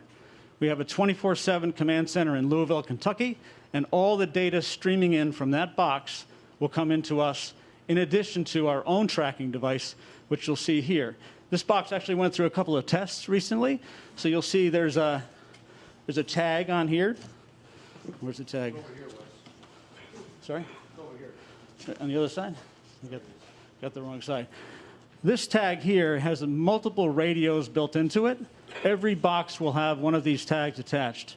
And this tag is actually communicating to our command center every time it hits a UPS location. So we'll have that data, we'll have the Pfizer data, and on top of that, we have a Sentry device, which I'll ask Charlton to pull out. Is this thing here? This will also be attached to every trailer load that comes out of the Pfizer location and the Moderna location and the McKesson location to give real-time GPS data as well as temperature and shock and light exposure. So we have 3 ways of tracking the data every time a shipment moves. Now, on top of that, one more. Once this arrives at each dosing center around the country, UPS will be shipping dry ice to replenish the box. So this will start to sublimate after a few days, which means evaporate, and we will be shipping in this box dry ice, about 42 pounds of dry ice the day after. This has been something that General Perna has asked for, something we've designed, and we're prepared to do this from Louisville, Kentucky. And on top, we will be manufacturing 24,000 pounds of dry ice per day. We expect at peak to be shipping about 60 to 70,000 pounds of dry ice per day in total. So that's how it's going to work. Truly impressive. Very impressive. I want to get to Richard in just a second because I want him to talk about his tracking mechanisms. And also what people ask me, this is the busiest shipping time of the year. It's Christmas. How are you going to deal with saving the world with a pandemic and delivering at Christmas at the same time? But I want to get to Mark Casper now from Thermo Fisher. As the testing guy, Thermo has been involved a lot, making the machines that do PCR, making the full service test in the tens of millions of tubes of viral transport media. So we're on each other's speed dial. But you're here in a different role because you have a big company and you make a lot of the hardware to keep stuff really cold. So why don't you talk to us about your ultra-low temperature solutions and some of the devices that you brought here? Sure. So Admiral, thank you for hosting the panel and for all that you've done in the response to the pandemic. And I'd also like to thank President Trump, the Vice President Pence, and the entire administration for being in a position that we can be talking about vaccine distribution in so few months. It's pretty amazing opportunity to do so. So Thermo Fisher Scientific has been very involved in the pandemic response, as you said. In fact, our microscopes were used to actually identify the spike protein, and that spike protein is what the vaccine then ultimately was able to target, all the way through the testing with PCR, and in many aspects of the vaccine and therapy, in terms of using our factories to produce the product, as well as our raw materials in the product. But today, when you think about vaccine distribution, it's really about ultra-cold storage. And we, in the 1950s, actually started in the process of supplying laboratories with ultra-low temperature freezers, minus 80, minus 86 degrees temperature freezers, so you can store these vaccines and other biological samples. And our team around the world is ready. In fact, we have made significant investments in our facilities in Asheville, North Carolina, Marietta, Ohio, adding American jobs and millions of dollars of investment to be ready for this day. In fact, when we heard about Operation Warp Speed, we started the hiring because we knew that we needed to be ready. So when the vaccine was ready, Thermo Fisher was ready. And in this vaccine storage unit, this ultra-low temperature unit made in North Carolina, effectively you can store about 5,000 doses. In the typical ones, you could store up to about 300,000 doses. And I will keep it safe and just open up so you can get a sense of at least the scale of it, which is here. And inside you can store those 5,000 doses. So we're ready, and as the requirements are needed, we'll be there to support the efforts of the government. Thank you very much for that. So I'm going to get back to Mr. Smith. So let me rephrase the question. How are you going to keep General Perna and Santa Claus both happy at the same time? Sure. Well, you may have noticed when you see our trucks running around your neighborhoods, some of them say FedEx Ground, some of them say FedEx Express. The FedEx Express network is the original Federal Express company that was founded in Memphis, Tennessee in 1973 and pioneered absolutely positively overnight delivery. That is where you ship time-definite critical shipments like vaccines. Our ground system is where the bulk of your Christmas presents and most of the online commerce surge that we've seen, that's who's out there delivering that. So running discrete networks gives us the focus and the ability to make these vaccines a top priority for us. Secondly, you touched on our tracking and monitoring solution. This is this is our patented SenseAware ID, the latest and greatest in positive control. It gives us real-time visibility to every shipment we pick up. So our couriers will affix these tags to every box. Our priority alert agents will be sitting in a 24/7, 365 command center monitoring them based on both the traditional scan data and the real-time SenseAware ID node data. But even more importantly than that is what we call FedEx Surround. It is a new platform that we've launched in collaboration with Microsoft, which we announced earlier this year.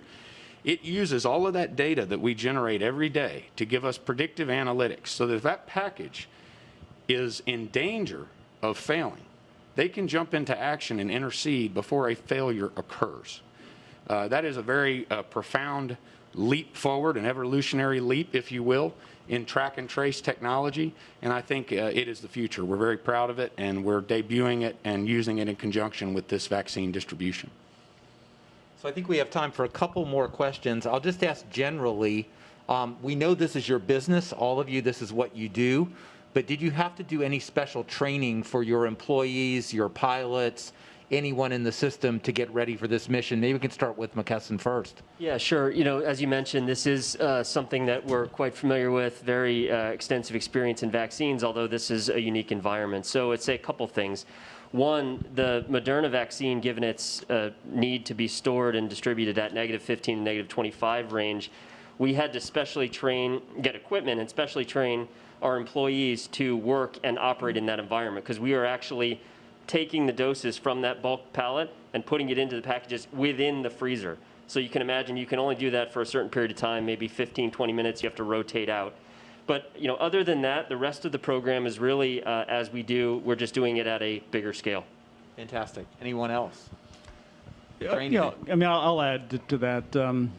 Of course, we have 3,000 pilots in the U.S. We land 400 to 500 flights per day and take off every night from Louisville, Kentucky. We ship 60 million flu vaccines a year. We're very good at this. We know how to handle biologic drugs. This happens to be a pretty specialized biologic drug because it's kept at very, very, very low temperatures. So the one thing we've had to do is make sure that we have enough dry ice capacity on the aircraft and that we know exactly how to handle the special tracking devices that I explained earlier on that box. Yeah, similar to Wes, we worked with the FAA over the years to safely raise the threshold in terms of how much dry ice we can carry on our aircraft. We've installed CO2 monitors, and the crews are well versed and trained for all sorts of eventualities. We have DG specialists in our operations who are trained in handling dry ice and dangerous goods packages. So this is not new to us. Just like our esteemed competitor over here, we handle millions of vaccine shipments and biologics and other things that have tight temperature control requirements every year. Mark, anything from your side? You know, we, because of the ramp up of hiring, over 5,000 new employees this year in the response. The training efforts have been monumental, and we have a phenomenal team, and I couldn't be more grateful because it's their work that's actually put me on the stage, right? I mean, it's all their hard efforts that has given us the opportunity to play a role in this response. Fantastic. Art, did you have something else to add? I'm just going to mention, in terms of scale, remember, this is a peak period for us, for both FedEx and UPS. We shipped 34 million packages yesterday. So we're estimating that the number of shipments required for vaccine, a very small amount. This is a small fraction of what we do every day. On the next panel, and we know this is, the goal is to get needles in people's arms, get them safe, save lives. We're going to be working with retailers like Walgreens and CVS. And I think it would be interesting to the audience to understand what kind of interactions, if any, you have with them on a daily basis, what you've had to build. And I bet Thermo's supplying something to them as well. So maybe we'll start with Thermo and then go around. Mark? Yeah, we prepared our cold storage products to be ready to support the distribution networks and the retailers. So we've had close contact with them, and we'll supply whatever they need. Yeah, they're our customers. We know them well. We partner with them for on-site pickup, and they actually act as retail access points for our networks, where you can pick up and deliver your packages at Walgreens or CVS. So we know their business well. We're going there every single day. Yeah, I think we have 10,000 CVS stores in our database, and we'll be delivering starting General Perna. Hopefully in the next couple of days. We're prepared, we're ready, and we're excited about that. And on behalf of the 500,000 UPSers in our company, we're extremely proud to be part of this operation, and we really thank you very much. And just to end, CVS is our largest customer, actually, and we also work with Walgreens. We deliver pharmaceutical products and supplies to those companies every day. So we have an extensive relationship with them. I can tell you this discussion, I had great confidence, but it also reinforces that this is what you do, right? It's like me as a pediatrician looking in a child's ears. This is what I do every single day. This is what you do. And the scale is larger and the complexity is higher, but I have great confidence, as the American people should. Let me just ask the last question. A couple of you said you might want to take this, and if you don't, that's fine. Any myths you want to bust? Oh, man. Come on. How much time do you have? We only have, I think, about 5 minutes left, but myths to bust, because I think it's very important, because the rumor mills get out there. The Twitter machine is kind of crazy, so let's bust some myths. So let me start with the one that's probably most in our wheelhouse as an airline. Obviously, there's others out there. There's not enough dry ice in the world. There's not enough gloves. But there's not enough air cargo capacity out there to handle this. So I've seen some studies that say you'd need 8,000 jumbo jets. Some say 777s, some say 747s. Those are very different units of capacity, by the way. But let's just say wide-body aircraft. At FedEx, we operate 8,000 flights a week, 32,000 flights a month. Of those, half of those are wide-body aircraft. So if we dedicated our network to it, we could deliver all the world's vaccines based on those studies, which, by the way, are very flawed because they use a lot of assumptions that aren't valid because of all the different vaccines and different packaging dimensions. But let's assume they are. By those studies, we could deliver all the world's vaccines using just our network in a couple of weeks, because you don't fly an airplane just once, right? You fly it multiple times. So that is a huge myth that's out there. There is plenty of air cargo capacity in our network, in our competitors' networks, to handle this. And remember, it's not all going to hit us on a Tuesday. It's a function of time. It's going to come over time. So we've got this. Relax. It's FedEx and UPS. I've seen that myth been propagated this weekend, so thanks for clarifying that. You have one? Well, I think the perception that everything travels in a temperature-controlled vehicle or aircraft is we have that, of course. We do that every day with many, many products. In this case, these vaccines' temperature is controlled in the box. The box has been designed to maintain temperature for 10 days. And I didn't show this before, but that's a 2 ml vial right there. And we can put up to 5,000 doses in that box. And so the temperature will be maintained for 10 days. And we will have the dry ice to replenish if necessary. So the myth that we can't move temperature-controlled stuff in temperature-controlled vehicles is just not right. This is how we're doing it. Fantastic. They said it well. Yeah. Any myths from you? No, good. Well, I just want to say I want to thank all of you and all your employees. When they get up in the morning, I hope when you ask them what they're doing, you know, they're not loading an aircraft, they're saving lives. They're saving thousands of lives. Their contribution is as vital as anybody with a stethoscope or immunizing someone. And I can just say, having worked with all your companies since really day one, this pandemic, I want to sincerely thank you on behalf of the American people, our service, and everyone you serve. Thank you, Admiral. Thank you.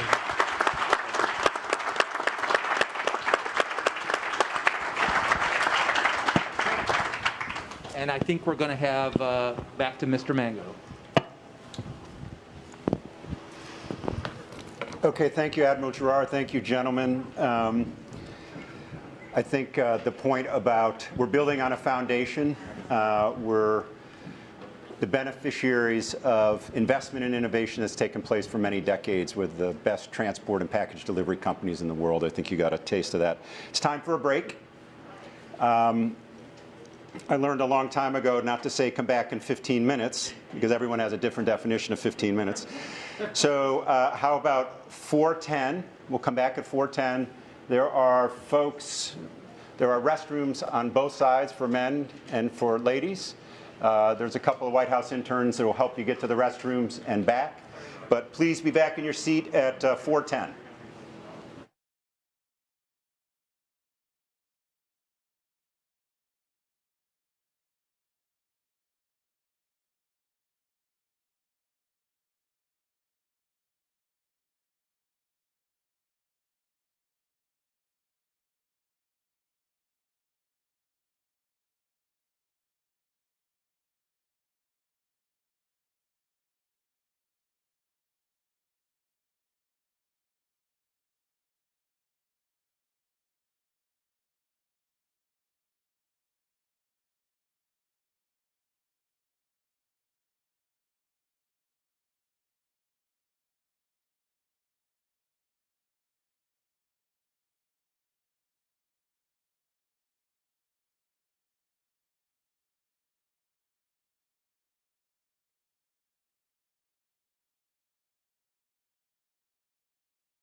We're going to get started. Please take your seats.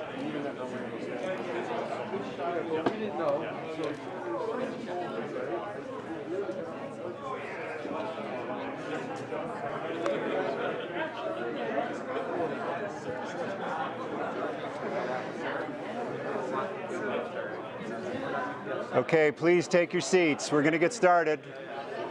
Please take your seats.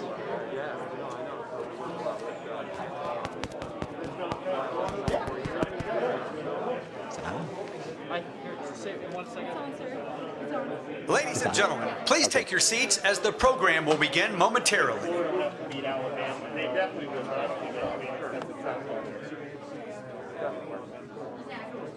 Alabama can lose the SEC championship and they'll still be in the final. Then you have to beat Alabama twice to win the championship. That ain't great odds either. Now this lawsuit that Supreme Court. Okay. Not so bad. 4:10 on the dot. So thank you for being punctual. There's a sequence, an intentional sequence to what we're doing this afternoon. We started with Dr. Slaoui and General Perna talking about the vaccine portfolio and distribution strategies at the highest level. Then we had Dr. Marks talk about how those vaccines will be evaluated and approved. And what you just heard is how those vaccines will be stored and shipped and delivered. So our next panel is really going to be about how the vaccines are going to be administered. And for that, we're going to turn to Brad Smith, who's another Operation Warp Speed board member, and he's going to lead a panel with Rick Gates from Walgreens and John Roberts from CVS Health. And these stores, or I should say the stores of these two pharmacy companies alone, will represent tens of thousands of outlets at which Americans will eventually be able to get vaccines. But part of what we really wanted to focus on today is another vital role that these two companies are going to play, and that is they will deploy mobile vaccination teams into every long-term care and assisted living facility in the country at the direction, as you heard early on, of the state and with the permission of the nursing home. And I think it's somewhere between 80 and 85% of our 15,000 long-term care facilities have already signed up to have either CVS or Walgreens perform this role. It's an absolute turnkey service. They'll have everything that's needed to vaccinate. They'll come back 21 days later or 28 days later, depending on which vaccine it is, and they'll record all of the appropriate information. So Brad Smith and panelists, why don't you come on out?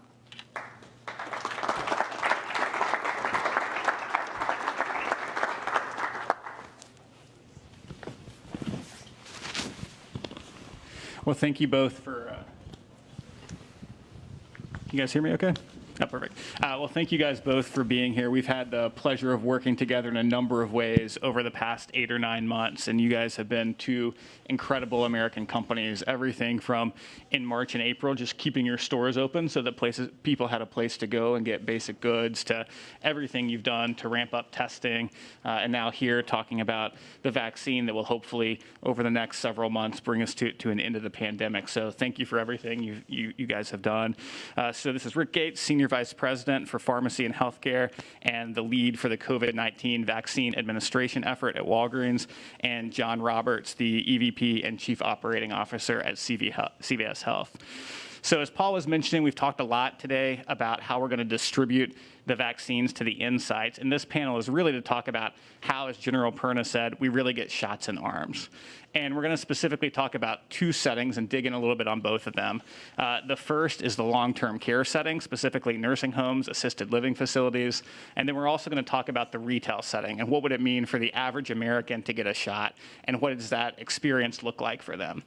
So maybe we'll start with talking about the long-term care facilities. So earlier this week, the CDC, under Dr. Redfield's leadership, made a recommendation for prioritization of who should get the vaccine first. In that first tier are healthcare workers, but also long-term care residents. And I know that many of the states, as Paul was saying, have contracted with you all to reach out to their long-term care facilities and to help administer the vaccine. Maybe you guys could both start by talking a little bit about the investments you've made to be prepared for that, and then also just thinking about us who maybe have a family member in one of the nursing home facilities. What will that look like from an actual patient experience, family experience? But maybe, Rick, we can start with you. Yeah, sure thing, and certainly thank you for having me here today. First of all, I am a pharmacist, 25 years now, so I live and breathe pharmacy each and every day, and I can tell you that pharmacist, pharmacy, and Walgreens is just proud to be here as part of this build out, really to support Americans as we really look to get past this next challenging phase that we're in right now. So we're really proud to be here.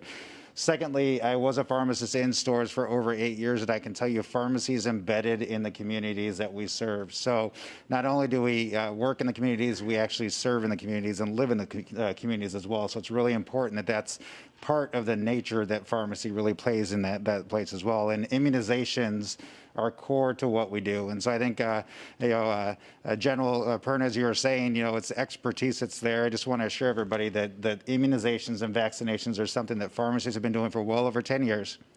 You think back to H1N1 and where we really leaned forward as a profession to really start to serve that as well. And I had the pleasure of serving on the planning committee for H1N1 within Walgreens as well. So I think there's a lot of expertise here to really help, I think, ensure that we get shots in arms, I think, is what we're trying to get as well. And I think the other challenge you have is reaching the vulnerable and the underserved. So I think a lot of work has to be done, and I think we have a lot of work to do to make sure that we get to areas that are more rural, underserved, and vulnerable. And I think you can see that industry has really started to do that, even with testing that you mentioned before. 70% of our sites are in underserved areas. So I think just from a framework perspective, I think pharmacy is well placed to really step forward and really help in this process.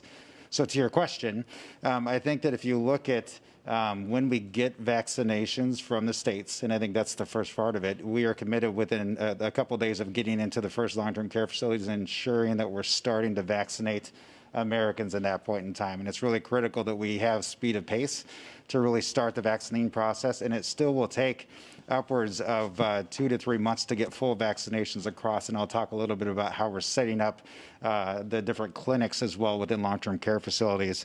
Up to this point, we're well over 30,000 long-term care facilities have chosen Walgreens at this point in time. And whether they're 1 block away from us or they're 50 miles away from us, we will absolutely hit every single long-term care facility that has chosen us, because I think it's imperative that we are supporting Americans that are asking to be vaccinated as well. And just from an expertise perspective, I also want to just give assurances that off-site clinics are core to what we do. Every year we do off-site clinics for flu and pneumonia and others, and over the last 5 years alone, Walgreens has done about 150,000 off-site clinics to really support the communities that we're in. So when you talk about the expertise and the comfort, if you will, this is really core to what we do. I have a couple of things here, and it really goes back to the importance of working in this great ecosystem. I think that Operation Warp Speed is kind of set up, but working with CDC, HHS, the states, even the pharma companies to really start to build out an end-to-end solution that's going to be comfortable for patients, and obviously something that we can ensure that our practitioners and pharmacists can support in a very efficient and effective way as well. So I'm not quite as cool as all the last ones I had up there, but I do have a couple things here. We have worked hard to build out an end-to-end process really for the consumer, which is going to be critical for how they look at really working with us. So from signing up for vaccine to administration to follow-up communication, as well as how we're going to set up follow-up the second dose, right, the booster dose, if you will. We have to ensure that Americans get both doses, and I think that sits not only on the states, the health departments, but obviously on pharmacy as well, to ensure consumers know when to schedule it, as well as that we're going to follow up and ensure they actually get it as well and get the proper information out there. So a lot of work has been done and investment here to ensure that it's a seamless experience for consumers as well, both in long-term care facilities as well as for the broader general public as well. But equally as important, you talked about distribution a little bit earlier. We have worked as well. I didn't bring mine with me today, but we have been working on hub locations for ultra cold storage. So this is most specifically for the Pfizer vaccine. It will require us to have about 800 to 1,000 hub locations that we will actually put the Pfizer vaccine to ensure safety of storage, and then ultimately transport out into our locations as well. So we are deploying this as well as dry ice as a core part of what we're doing. And then kind of the last mile here, it's not as cool, but it is something that once the doses are thawed, we have a safe and efficient way to get the last mile out to long-term care facilities, ensure that there's safety for our team members, safety for obviously the public, and we have appropriate storage for the vaccines as well. So a lot of work being done on the logistics of how we're going to get it there as well. Important that we kind of shared that with you. When it comes to long-term care facilities, though, we are actually working in coordination with them as well as the state. And what that looks like are a couple of things. Long-term care facilities are being scheduled for 2 to 3 clinics right now. So we want to make sure that we have them booked, we have the timing set, we know what vaccine is going to be there, and we know when the secondary shots are going to be received so we can assure that there's going to be the completion of that series as well. It's critical for the vaccine effectiveness that we're going to do that as well. Second thing is we've got to work with long-term care facilities for appropriate space. It's got to be clean and organized, enough space for social distancing. It's got to be safe and clean, obviously, the way that we need to, but we have to ensure safety for the team members, for obviously the general public, as well as the employees of the long-term care facilities as well. So a lot of work is being set up to really support the collaboration, if you will, with those long-term care facilities. I think just to sum it up, I'd say that, COVID vaccine itself does present some challenges different than what we've seen before, but it's really not something we can't do. So we have dealt with frozen vaccines before. We have dealt, obviously, with off-site vaccines before. All these things, we just have to actually say how we're going to support the nuances to it. So it's the cold storage. It's going to be obviously excessive off-sites, all stuff that we can do and will do. And I'll just leave you with this from a pharmacy perspective. And I'll still, I think the line that General Perna said, this is what we do.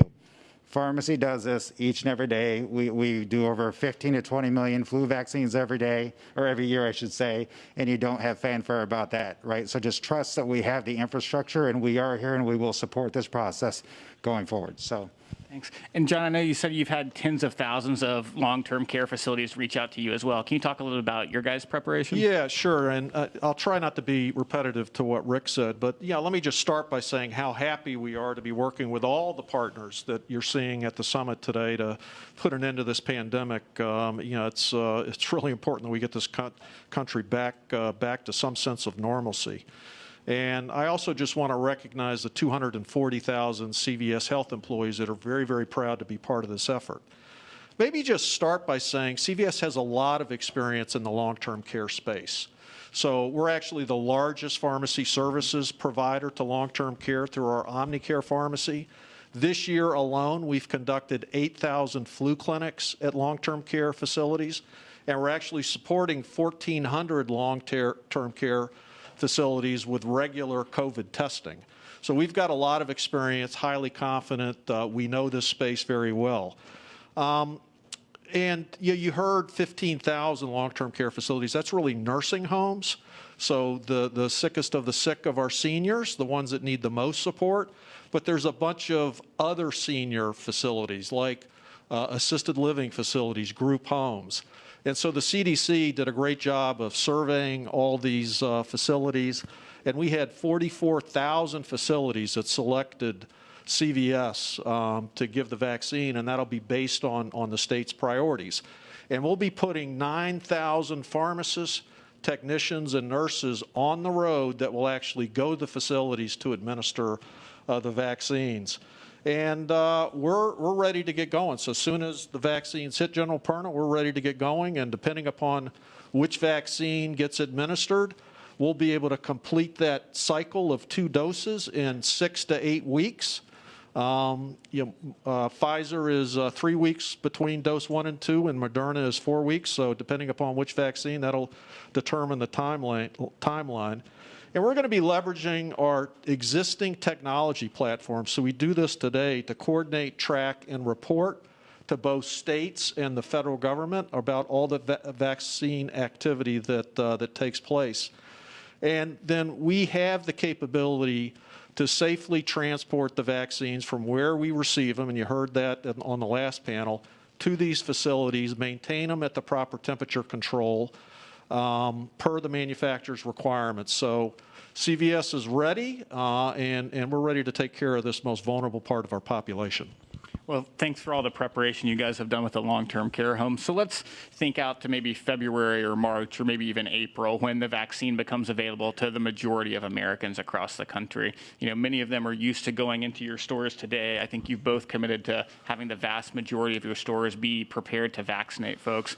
Maybe, John, we could start with you and you could talk through a little bit the preparations that you're undertaking, but also more than anything, what would the experience be for the average American when they sign up and come into the store? Well, listen, it's you know, it's something that I can't think is more important for this country. And we've got a lot of experience, you know, Rick, like you do at Walgreens, giving vaccinations. And for this flu season alone, as an example, we've given 16 million flu shots already this year, which is double what we did last year. So, you know, people listen to the CDC guidance to get their flu shot. And we think, you know, providing access to the COVID vaccine to where people live will be very important to ensuring everybody who wants the vaccine can get it. And so that's why we think community pharmacy is such a great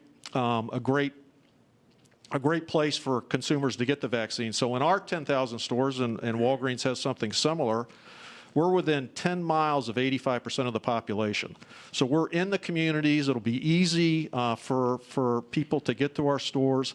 And 60% of our stores are in areas that are more vulnerable to COVID as well. And you know, we're very well prepared to vaccinate the general public. We have an established infrastructure to do this. We are trusted in the community across the country. Pharmacists are probably the most trusted person in their community. We've got a lot of experience giving vaccinations, not only flu, but lots of other vaccines. And finally, you know, we have experience and are committed to addressing the health inequities with outreach, access, support, and education. I think that's going to be very, very critical. So let me talk a little bit about what we're already doing in COVID. I think, you know, we're doing a lot already. So CVS is currently doing 70% of all the COVID testing in retail sites across the country. We have 4,700 stores where people can go and get a COVID test today. We've also worked with states, and we have 14 community sites where we're doing COVID testing in underserved communities. And we've administered 8 million COVID tests so far. I think you heard the number from President Trump that there's been 200 million tests given. We've done 8 million of those. And we will have the capacity at retail to administer 25 million COVID vaccines each and every month across our almost 10,000 stores. And we have 50,000 trained immunizers at CVS, and they're ready to go. So I think, you know, this whole notion of educating people on the safety and efficacy of this vaccine, we believe is going to be critical. So we are building and have built plans to do this. So we have 4.5 million people that shop our stores each and every day. So we'll have material, educational material that they can pick up in their stores, or we can distribute through the drive-through.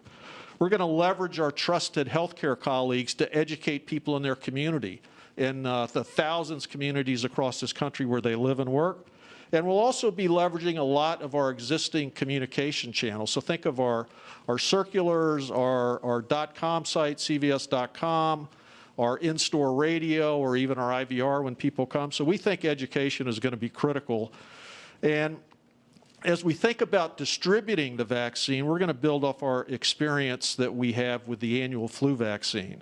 So we will distribute the vaccines allocated to us in the order of priority that's determined by the individual states. And we know the states are going to be using the CDC guidelines as their guide as they decide on their priorities.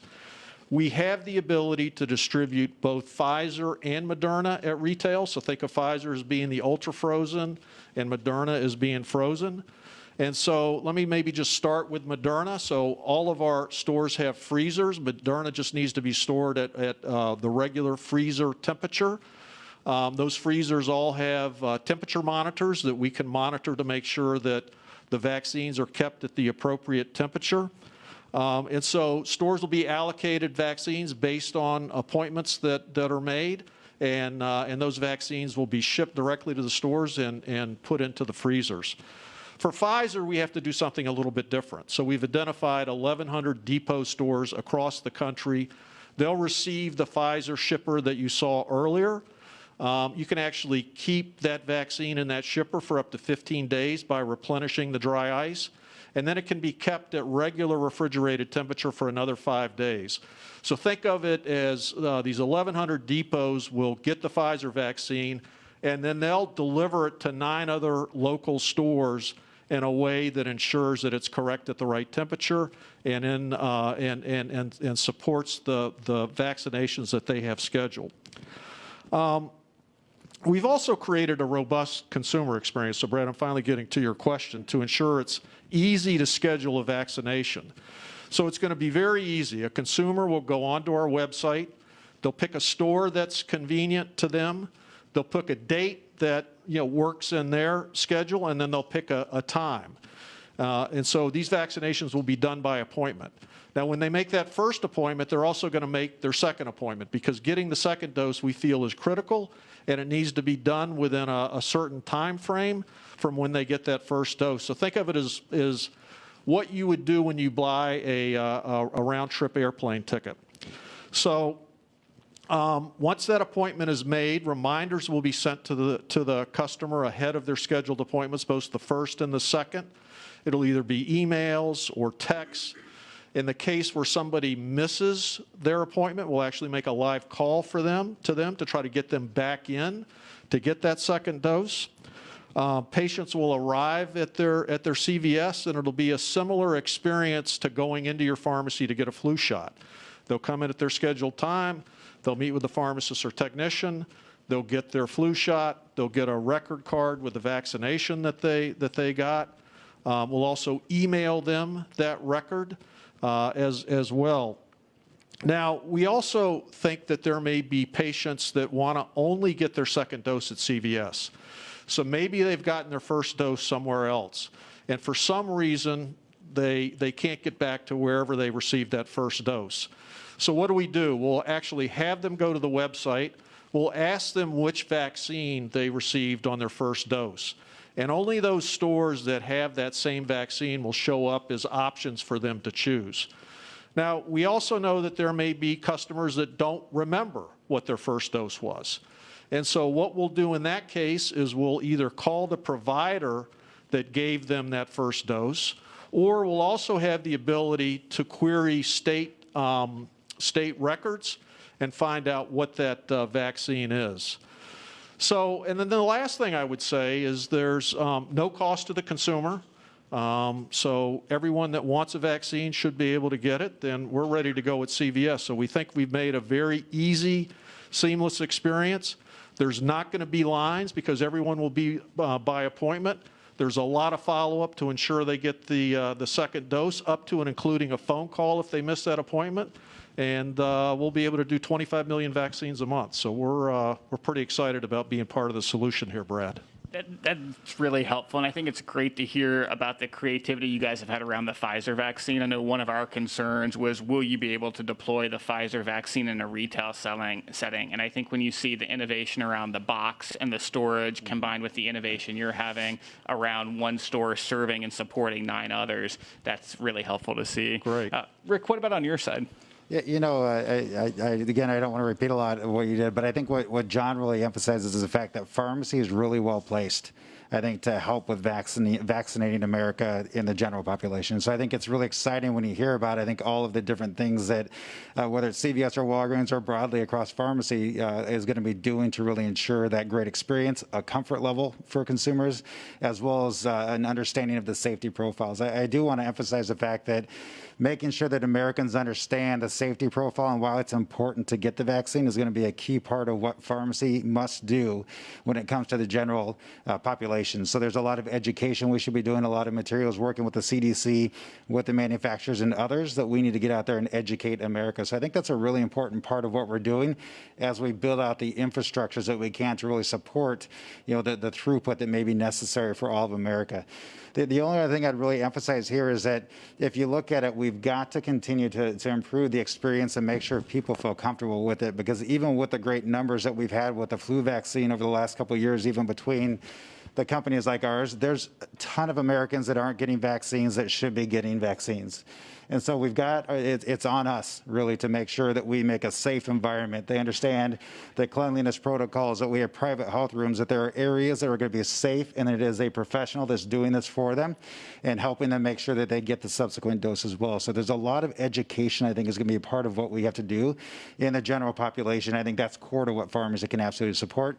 And then all the ancillaries, making it easy, making it digital, all those pieces I think will just make it easier and simpler for consumers, that they will actually want to navigate to pharmacy to really help solve that and or help get into a primary care provider, whoever it's going to be, to ensure they get vaccinated as well.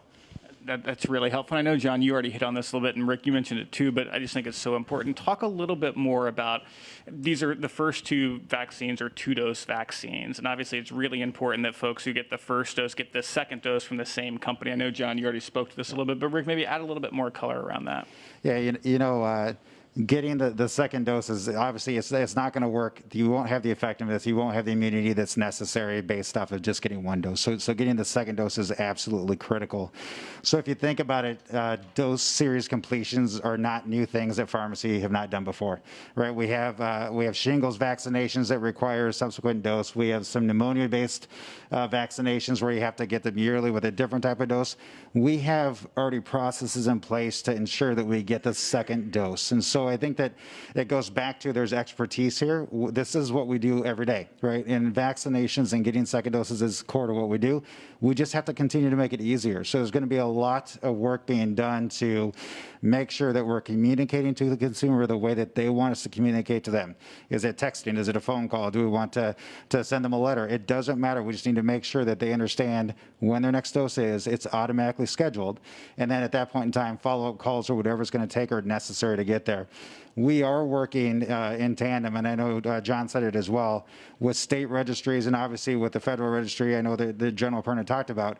We've got to make sure that the data sharing is there so that we know who's gotten the vaccine, what vaccine they've received, and we can ensure that they get the second dose. And I think all of this is going to work together to help us ensure that we get to that point as well. And Brad, the only thing I would add is, as part of registering on our digital site for the first dose, we'll get their cell phone numbers. I mean, just about everybody has a cell phone. And we find that texting is very effective at getting people, either in to refill their medication. We think it's going to be very effective at getting people for their second dose. And so we're really leveraging our technology communication platform to ensure people, come in and get that second dose. I think the first dose helps, but our clinical people say that, you're not going to be totally protected unless you get that second dose. Well, I just want to conclude by saying, again, thank you guys for everything that you're doing. When the doses arrive, you guys will become the front lines, and you guys are both incredibly well prepared, and the country and all of us are very grateful. So thank you. Thank you. Okay.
Okay, our last panel before the Vice President sums things up.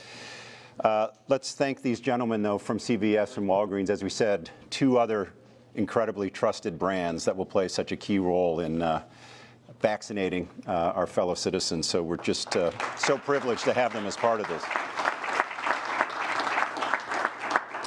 So our final panel of the afternoon, and Secretary Azar is going to actually moderate it. And I think we said a little bit earlier, he's actually the architect of Operation Warp Speed. And you heard Dr. Slaoui talk about some of the key success factors from a scientific standpoint and the technology platforms. But If you look at Operation Warp Speed, it's also an enterprise. If you think about that, it's a business enterprise. So we were sitting in the Secretary's office one day in March, and we learned of a contract. Dr. Kadlik and others were beginning to engage in contracts to get vaccine development going. And after we learned about that contract, he asked the question, well, when are they going to start phase 1 trials? And having come from the pharmaceutical industry, he knew that was kind of a critical start to the whole development of a drug or a biologic in this case. And the answer was September. And that was completely unsatisfactory to the Secretary at the time. And he said, we just can't have business as usual at this point. So he understood 3 aspects that had to change right away. One, we needed different talent.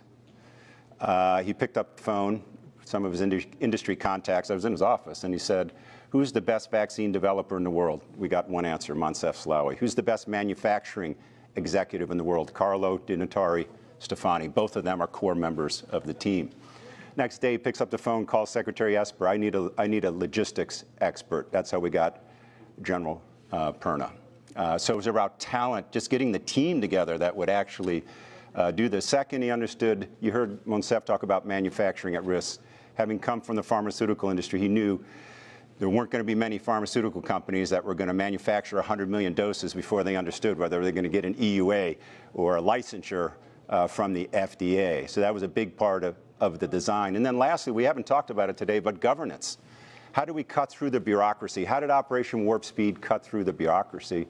It was very simple. A direct report from the board of Operation Warp Speed to the President of the United States as the sponsor, the President as the sponsor of this overall effort. So when we say the architect of Operation Warp Speed, those were 3 key success factors. That's why we are where we are today. We talked a little bit earlier about 3 partnerships. We're going to now engage in that last one, which is federal-state. And this is consistent with the principles we've used all along: federally supported, state-managed, locally executed. And I looked at the attendee list before we arrived today, and I'm pleased to see that there's several county commissioners and actually mayors in the audience. And they're the ones who are actually going to have to, at the end of the day, execute. So thank you for making your way here to D.C. All 64 states and jurisdictions actually have submitted detailed vaccination plans to the CDC. Those plans were evaluated, and amongst the best 4 that were evaluated were those from Louisiana, Texas, Florida, and Tennessee. And we're fortunate to have the governors from those states with us this afternoon. Governor John Bel Edwards from Louisiana, Governor Greg Abbott from Texas, Governor Ron DeSantis from Florida, and Governor Bill Lee from Tennessee. So Secretary Azar and the governors, come on out.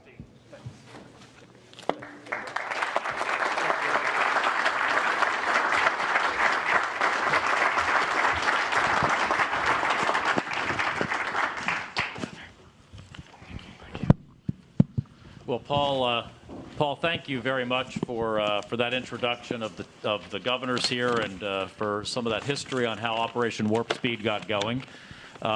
You know, it's always, if you're a leader in business, if you're a CEO of a cabinet department, you know it's all about the people. People is policy. And you've gotten to see today some of the incredible people who have driven this to make this work and get these. I think, Paul, you had a really nice quote from Churchill. It's the people who allowed us to unlearn what was impossible. And folks like Dr. Moncef Slaoui leading on the development, General Gus Perna. When I talked to Secretary Esper and the chairman of the Joint Chiefs, they immediately said, oh, we got the guy for you. Had an Army Materiel Command and said, Gus is the guy for you. Got to be there. And I called around and I said, you know, I need manufacturing. And Carlo Di Natale Stefani, a real talent we don't mention as much, who led global manufacturing for all of Bristol-Myers Squibb, a biologic manufacturing company branded around the world, but also for Teva, one of the world's great generic companies, able to stand up 200 assembly lines and manufacturing processes per year. So that kind of talent, they dropped everything. These folks dropped everything that they were doing. General Perna moved, gave up his command, moved. These others volunteered. They gave up their retirements. They stopped their retirements. They came and they served the country just in the greatest spirit of what people did in World War II, what people did with the Manhattan Project, what people did with the Apollo Project. And I just want to express my public appreciation to the people who really are making this happen.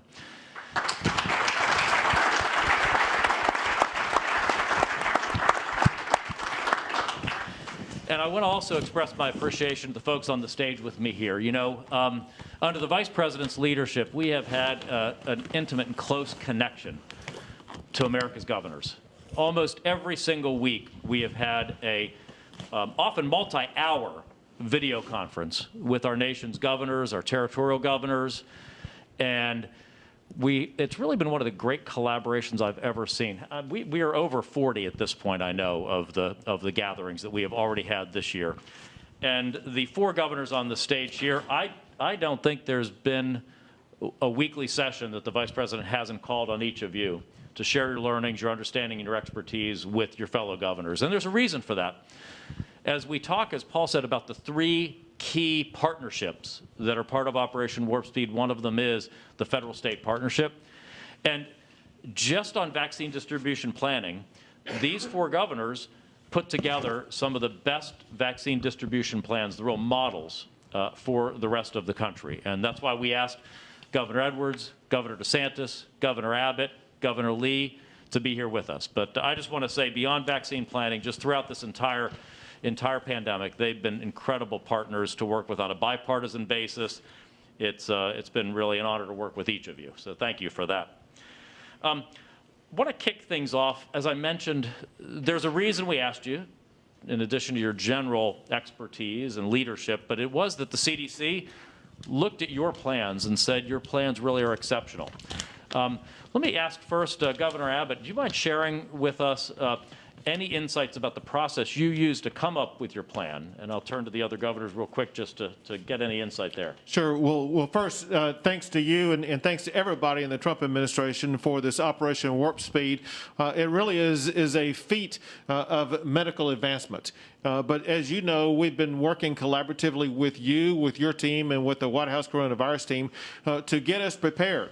So we began preparing for the delivery of these vaccines going all the way back to the spring. And we have accelerated that over the past month or two. And over the past month, we have already signed up more than 7,200 providers in the state of Texas that are awaiting for these vaccines as we speak right now, ready to make sure that we do put needles in arms within 24 to 48 hours as soon as we get those vaccines. The providers that are signed up include hospitals and private healthcare providers, nursing homes, local pharmacies, and these large pharmacy chains. Importantly, working with your entire team, learning the strategy and information that we need, we were able to set up a large number of these cold chain storage operations so that we would make sure that we would be able to handle the Pfizer vaccine as well as the Moderna vaccine adequately. Also, to be ready for this, we understand when we're doing something this large, especially in a state the size of Texas, we needed to make sure that we were able to work out the kinks. And to do that, we actually ran several mock distributions in advance to make sure that when it does arrive, we will have eliminated any of the potential missteps. And then, very important, we have established ways that we are going to remain in communication with the people who receive the first vaccine. This includes when they do first receive their vaccine, they will be receiving a reminder card at that time, letting them know when they are to return, where they are to return, and the process about returning for the second vaccine. But we know that may not be enough. And so on top of that, we will be following up with text messages, with phone calls, with email reminders, and with a statewide communication plan to make sure there is an inescapable way for people to make sure that they're going to be learning about exactly what they need to do to make sure that they get that second dose to make sure that they are fully vaccinated. Governor, one quick aside, you mentioned the vaccine reminder cards, and this is coming up a lot lately. We've talked about myths earlier today. That's not a national vaccine card, right? That's like when you go to the dentist and you get a reminder card saying, come back in 6 months and here's your appointment, right? Well, and that's true. I'm going to take it a step further because of the unique attributes of Texas. There is no national vaccine card, we're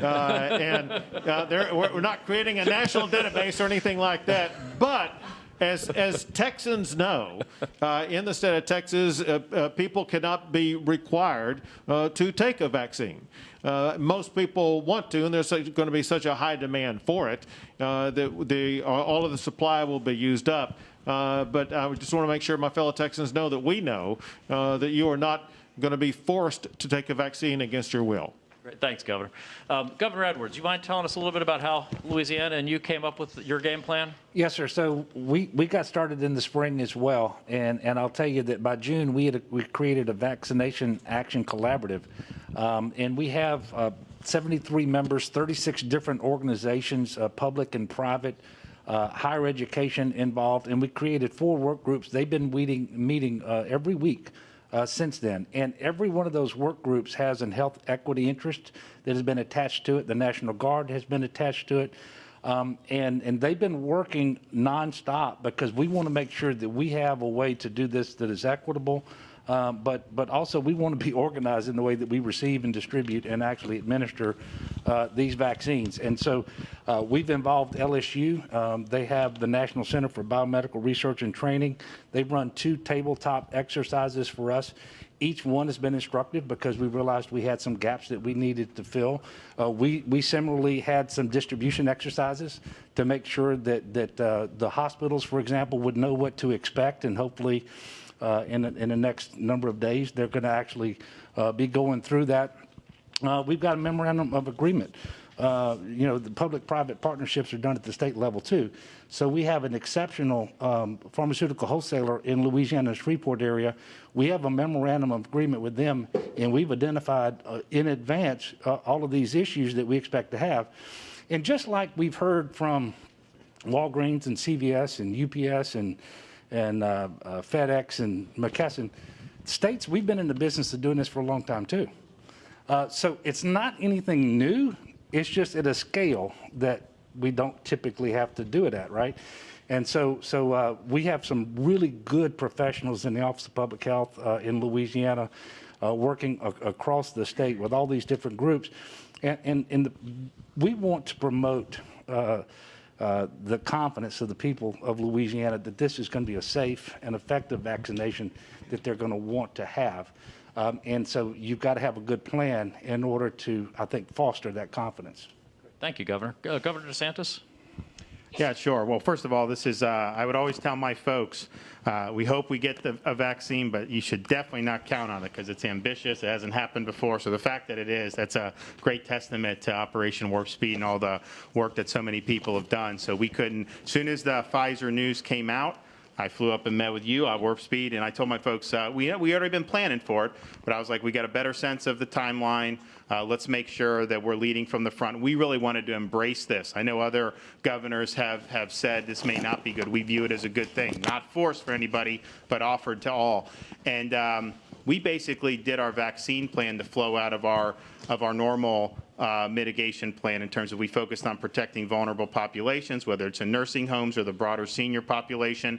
We focused on supporting our healthcare system, and then we focused on making sure kids were in school, people were able to earn a living. And if you look at what we can do with nursing homes, we could have every resident of nursing home and long-term care facility vaccinated in the month of December. I mean, that's within our grasp right now in the United States. In the state of Florida, we have 4,000 facilities. We're working with CVS, Walgreens to be able to do that. It's important for saving lives because they're the most vulnerable, but most of them who get it do survive, and then many obviously have not been infected. But it has such a devastating effect to have mitigations going on in these. Look, we allow visitors, but you have to take all these precautions. You just can't live normally. And it's taking a huge toll on these folks. And so we see loneliness, despair, even with having some visitation. So we need to get them back to normal. And getting them back to normal is going to mean so much to those residents and their families, and I'm thrilled that we're really on the doorstep there. And then in terms of the healthcare system, look, the models that said that we're not going to have beds, tens of millions of hospitalizations, obviously those were very, very wrong. But what we found, particularly over the summer when we had a higher census, was it wasn't that we had plenty of beds, but you know, this is very labor intensive for healthcare staff with the isolation procedures, everything they've got to do. Obviously, they're testing everyone that comes in, so someone breaks their legs, they may be asymptomatic, but you still got to do the procedures. And then an exposure could take out a half a dozen nurses at one time. Well, to be able to get it through, offer it to our healthcare systems, their tip of the spear, high contact workers, to be able to have them, well, they're going to be in a situation where they're going to be able to handle patient load going forward. And so I think in terms of the most at-risk population, we'll be able to target first, and then simultaneously the kind of the high contact, which would have the most impact on our healthcare system. And then we think, based on the numbers, at the end of December, we can start getting it out into the broader senior population, and then January really focus on vaccinating as many elderly people as we can. And so we're really excited about it. You know, we've really leaned into it, and then we thank everyone for doing it. This is a really, really significant achievement for our country. Just imagine that every senior in a nursing home in Florida within the next several weeks getting protection. That is something. Wow. Well, Governor Lee, the Vice President and Dr. Redfield and I came down to visit you and our great partners FedEx just last week. Do you mind telling us a bit about the great process you all used? Yeah, we are proud of FedEx and the role that they're playing. Proud of Vanderbilt as well, the role that they're playing nationally in this process. So Tennessee is, we're excited to be on the forefront here. I want to commend your team too. Many of them that we have been on phone calls. You talked about the multiple phone calls we had. One of the benefits of that is the interaction that we've had with the governor. So many of the things that you're hearing right now, we're all doing in different ways. And part of the reason is because we've been talking about the things we're going to do because of the coordinated effort of the coronavirus task force. It's been a part of the reason why I think the approach from this administration has been so effective. It's allowed us to get best practices. But so Tennessee started several years ago with pandemic immunization preparedness by pulling up something we call Fight Flu TN. And we do once a year a broad immunization day across the state where we vaccinate thousands of people in every one of our 95 counties. And that process gave us a blueprint for how to do what it is that we're going to be doing in the next few weeks. Because our public health officials, because of the Fight Flu TN process, our public health officials had practice in the logistics of this and the communications of how it is that we get it out to folks. So we've taken that blueprint, recognizing that this is much bigger, pulled together stakeholders, groups that really advocate for Tennesseans, because we want to make sure this gets distributed equitably. And in order to do that, we brought in advocates for those with disabilities, AARP, our pharmacy companies, 30 different organizations to help us develop a priority population strategy that will include the most vulnerable in nursing homes, our healthcare providers and staff, for all the obvious reasons of making sure we have capacity in our healthcare system and protect the most vulnerable. And a lot of that strategy has come through the infrastructure that Tennessee built in the very beginning to address this, with a commitment to testing, free testing for every person in Tennessee, regardless of symptoms from the very beginning, a commitment to partnerships with our healthcare providers, and then a commitment to developing a real strategy for this vaccine implementation. So for a few years, we've been preparing for it. We have escalated that preparation this year. Really, again, federally, you all have done an unimaginable job of bringing this to the states. Now it's our turn to do what needs to be done to get it out to, in our case, the millions of Tennesseans that will have the choice to take this. We want to communicate it in a way that they are fully informed so they can make a choice, and that they understand the safety and the efficacy and the certainty with which we think this has been delivered. Thank you, Governor. So next one, let's do rapid fire around here. I want to ask each of you, because it's a question I get on TV all the time, is on speed. Just how quickly do you think you can get 100,000 people vaccinated in your state? Governor Lee, you want to kick us off? So the director of our health department, Dr. Lisa Piercy, is here. She probably could answer that, but I'm going to say, Dr. Piercy, that we can do it in 24 to 48 hours. Wow. Governor Abbott? Same thing. Listen, we're ready to go. All we need are the tests and the vaccines, and once we get them, they should be done within 24 to 48 hours. Governor DeSantis? Yeah, we hope so. I mean, I would need to ask for sure, but I think the hospitals, it was great because I talked to them, and they were like, look, this is easier than doing the diagnostic test. We do this all the time. We do shots. So I think they're going to be able to get their workforce done very quickly. And what we did was we picked certain number of hospitals that are huge, but we said, look, we want all the other systems. And so they're like, oh, absolutely. So they're all working together. And I think they're going to be able to deliver it, pretty expeditiously because they know. And the first shot, it has protection from what we're hearing. That's a huge deal, and that's really great. Governor Edwards? Well, assuming that we're on track with the emergency use authorization and so forth, we expect 39,000 doses of Pfizer the first week, about 40,000 the second week. So let me just tell you, within 48 hours of getting that second allocation, we will have administered those vaccinations with shots in the arm with medical personnel, not just doctors, nurses, and therapists, for sure them, but also people who clean the rooms, who deliver the food, anybody who directly or indirectly can be exposed to the virus and contract the disease in those hospital settings, including our EMS workers, by the way. So we're going to get it done within 48 hours. And that last point Governor Edwards mentioned, I'd wanted to stress that a lot of times we use a term because we're in the healthcare world, we use a shorthand of healthcare providers. What we really mean are healthcare workers. And so as important as doctors and nurses, it's the janitors, it's the orderlies, it's the aides, everybody who are providing that kind of help that make the system in the hospital, the nursing home, what have you work, and are just as important, if not more often, than everybody else to make sure they get protection also. Yes, sir, exactly. Yeah. Along those lines, I wanted to raise the question of, we have, of course, advice out of the CDC and the Advisory Committee on Immunization Practices, but you all as governors have the freedom to decide how you'd like to prioritize. One of the key areas that I think we all worry about are the individuals who are underserved in our healthcare system, who may not have a lot of connection to it, may not have the frequency of interaction of others.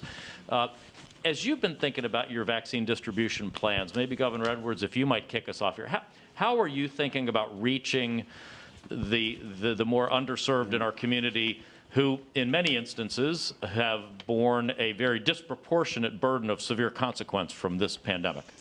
Yeah, well, first of all, that's a great question.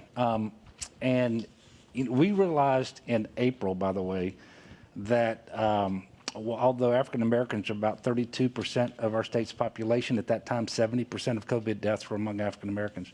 So I created a health equity task force that then folded on top of the vaccination action collaborative that I talked about. But we have a head start on these things because, like Governor Lee was talking about, every year we do mass vaccination exercises around the flu vaccine. And we specifically target those underserved areas to try to promote flu vaccinations. This year, we've been especially successful, 42% more than last year. And of course, part of that has to do with our outreach around COVID, too. We don't want flu patients any more than we want COVID patients in the hospital right now. And so that has been successful. So we've been learning lessons about how to get into these communities. But in addition to that, as part of our overall program, we have contracted with strike teams to go into specific zip codes. Just like we targeted certain areas that we knew needed to be tested, we're targeting certain areas that we know we're going to have to go in there with strike teams to administer these vaccinations. And so we have some that are commercial, but we also have stood up the National Guard. And by the way, I want to thank the administration for the extension of the Title 32 on the National Guard, because they're doing thousands of tests every day in Louisiana, but they're also a big part of our vaccination program with distribution and and these strike teams that we're talking about. So with all of that, and I think we're going to get to this later, it's the underserved communities that we really need to do the most outreach to and communication with to build up the confidence in the safety and efficacy of the vaccines as well. And so that's a big part of reaching the underserved, because we don't just want the vaccine, we wanted the vaccination. And so that's what we're working on. Dr. DeSantis?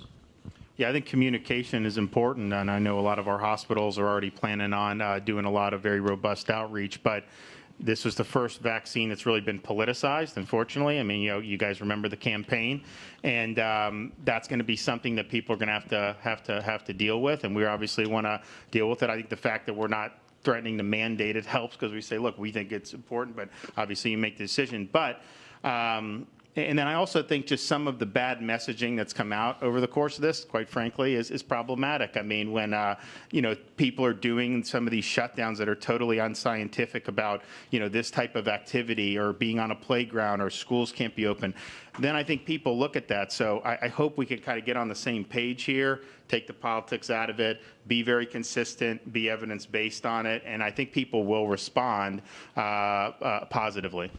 Governor Abbott? Sure. So part of the job is to first identify the location of the underserved communities. And in a state as large and diverse as the state of Texas, that's a daunting task, because some of the underserved community would be in our large urban areas. Some of it would be in the sparsely populated rural areas. Some of our rural areas, out of our 254 counties, there are some that don't have access to any medical health care whatsoever. And so we have to first identify them, then go to them. And the way that we are going to them is we have put together a bunch of mobile medical units that will be taking the vaccines to the people where they are in underserved communities, to make sure that they will have access to these vaccines also. And we'll be making clear exactly one thing that Governor Lee pointed out, and that is the importance that they know that these vaccines are free. It's not going to come with any money in your pocket, thanks in large part, or thanks in total part, to Operation Warp Speed of what y'all have done here. So thank you for doing that. Thank you. Governor Lee? We used our Office of Minority Health and Disparities Elimination. That is an office within our Department of Health, and we use that office to really advise us on testing, because what we found early on was that our minority populations, our ethnic populations, were not, the uptake in testing was not as it should be. So we tasked that group with really developing relationships to enhance our testing for those underserved populations. We utilized relationships with our housing development agencies in our urban centers, migrant working farming communities that are a part of the agricultural process in the state. We worked with African-American churches, Hispanic churches. We utilized public service announcements on Spanish-speaking radio stations. So we worked really hard to make sure that those communities and those underserved populations were hearing from those that they trust about that testing population. That is the same group, now that we have developed those relationships, and we've been very grateful for, in particular, for example, the way the African American leadership has embraced Operation Warp Speed and has communicated that. Meharry Medical College, it's a nationally recognized HBCU that has worked with us to communicate with the African American community to talk about the safety of this vaccine, the importance of this population, and the uptake of the vaccine. So really it has been a continued effort from the first understanding that the barriers and the access to healthcare were eliminating or limiting the amount of testing. We used that knowledge. And by the way, frankly, one of the things we learned is it matters who delivers the message. Very powerfully matters who delivers the message. Not just to that community, but to every community across the state. So attaching the trusted voices in whatever community we're serving is going to be really important. Great. Thank you very much. And Governor DeSantis, I know we're going to have to wrap soon because the Vice President's going to be arriving, but do you mind giving us the last word on how you're thinking about prioritization, how you're thinking about which groups you try to stack as we roll vaccines out? Yeah, so I mean, obviously, we're prioritizing long-term care residents and staff, and then tip of the spear healthcare workers. As we get past that, which we think we can do with the first a couple weeks of doses that were allocated, get into the broader senior population. We have obviously a lot in that regard in Florida, so that would really take us in through the end of January. And then we're hoping the J&J comes online with the 1 dose. They're producing it at such a scale. Then we get that out so teachers can get it, law enforcement can get it, and really, I mean, hopefully we'd have enough for whoever wants to do it. So that's our hope. But the Moderna and the Pfizer, we think based on our allocations, we're going to be focusing that on high-risk populations and the frontline healthcare workers. Well, I hope you've seen from this panel just how deeply engaged our nation's governors are in this process. The level of sophistication, understanding, depth of knowledge, amount of planning that they have done. I think every one of you said since the spring, since the spring, been planning on this.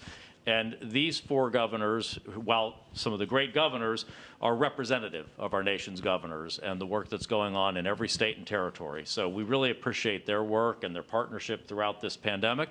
And we look forward to the weeks ahead when you're going to be getting shots in arms. So thank you very much. Let's give a round of applause. Thank you.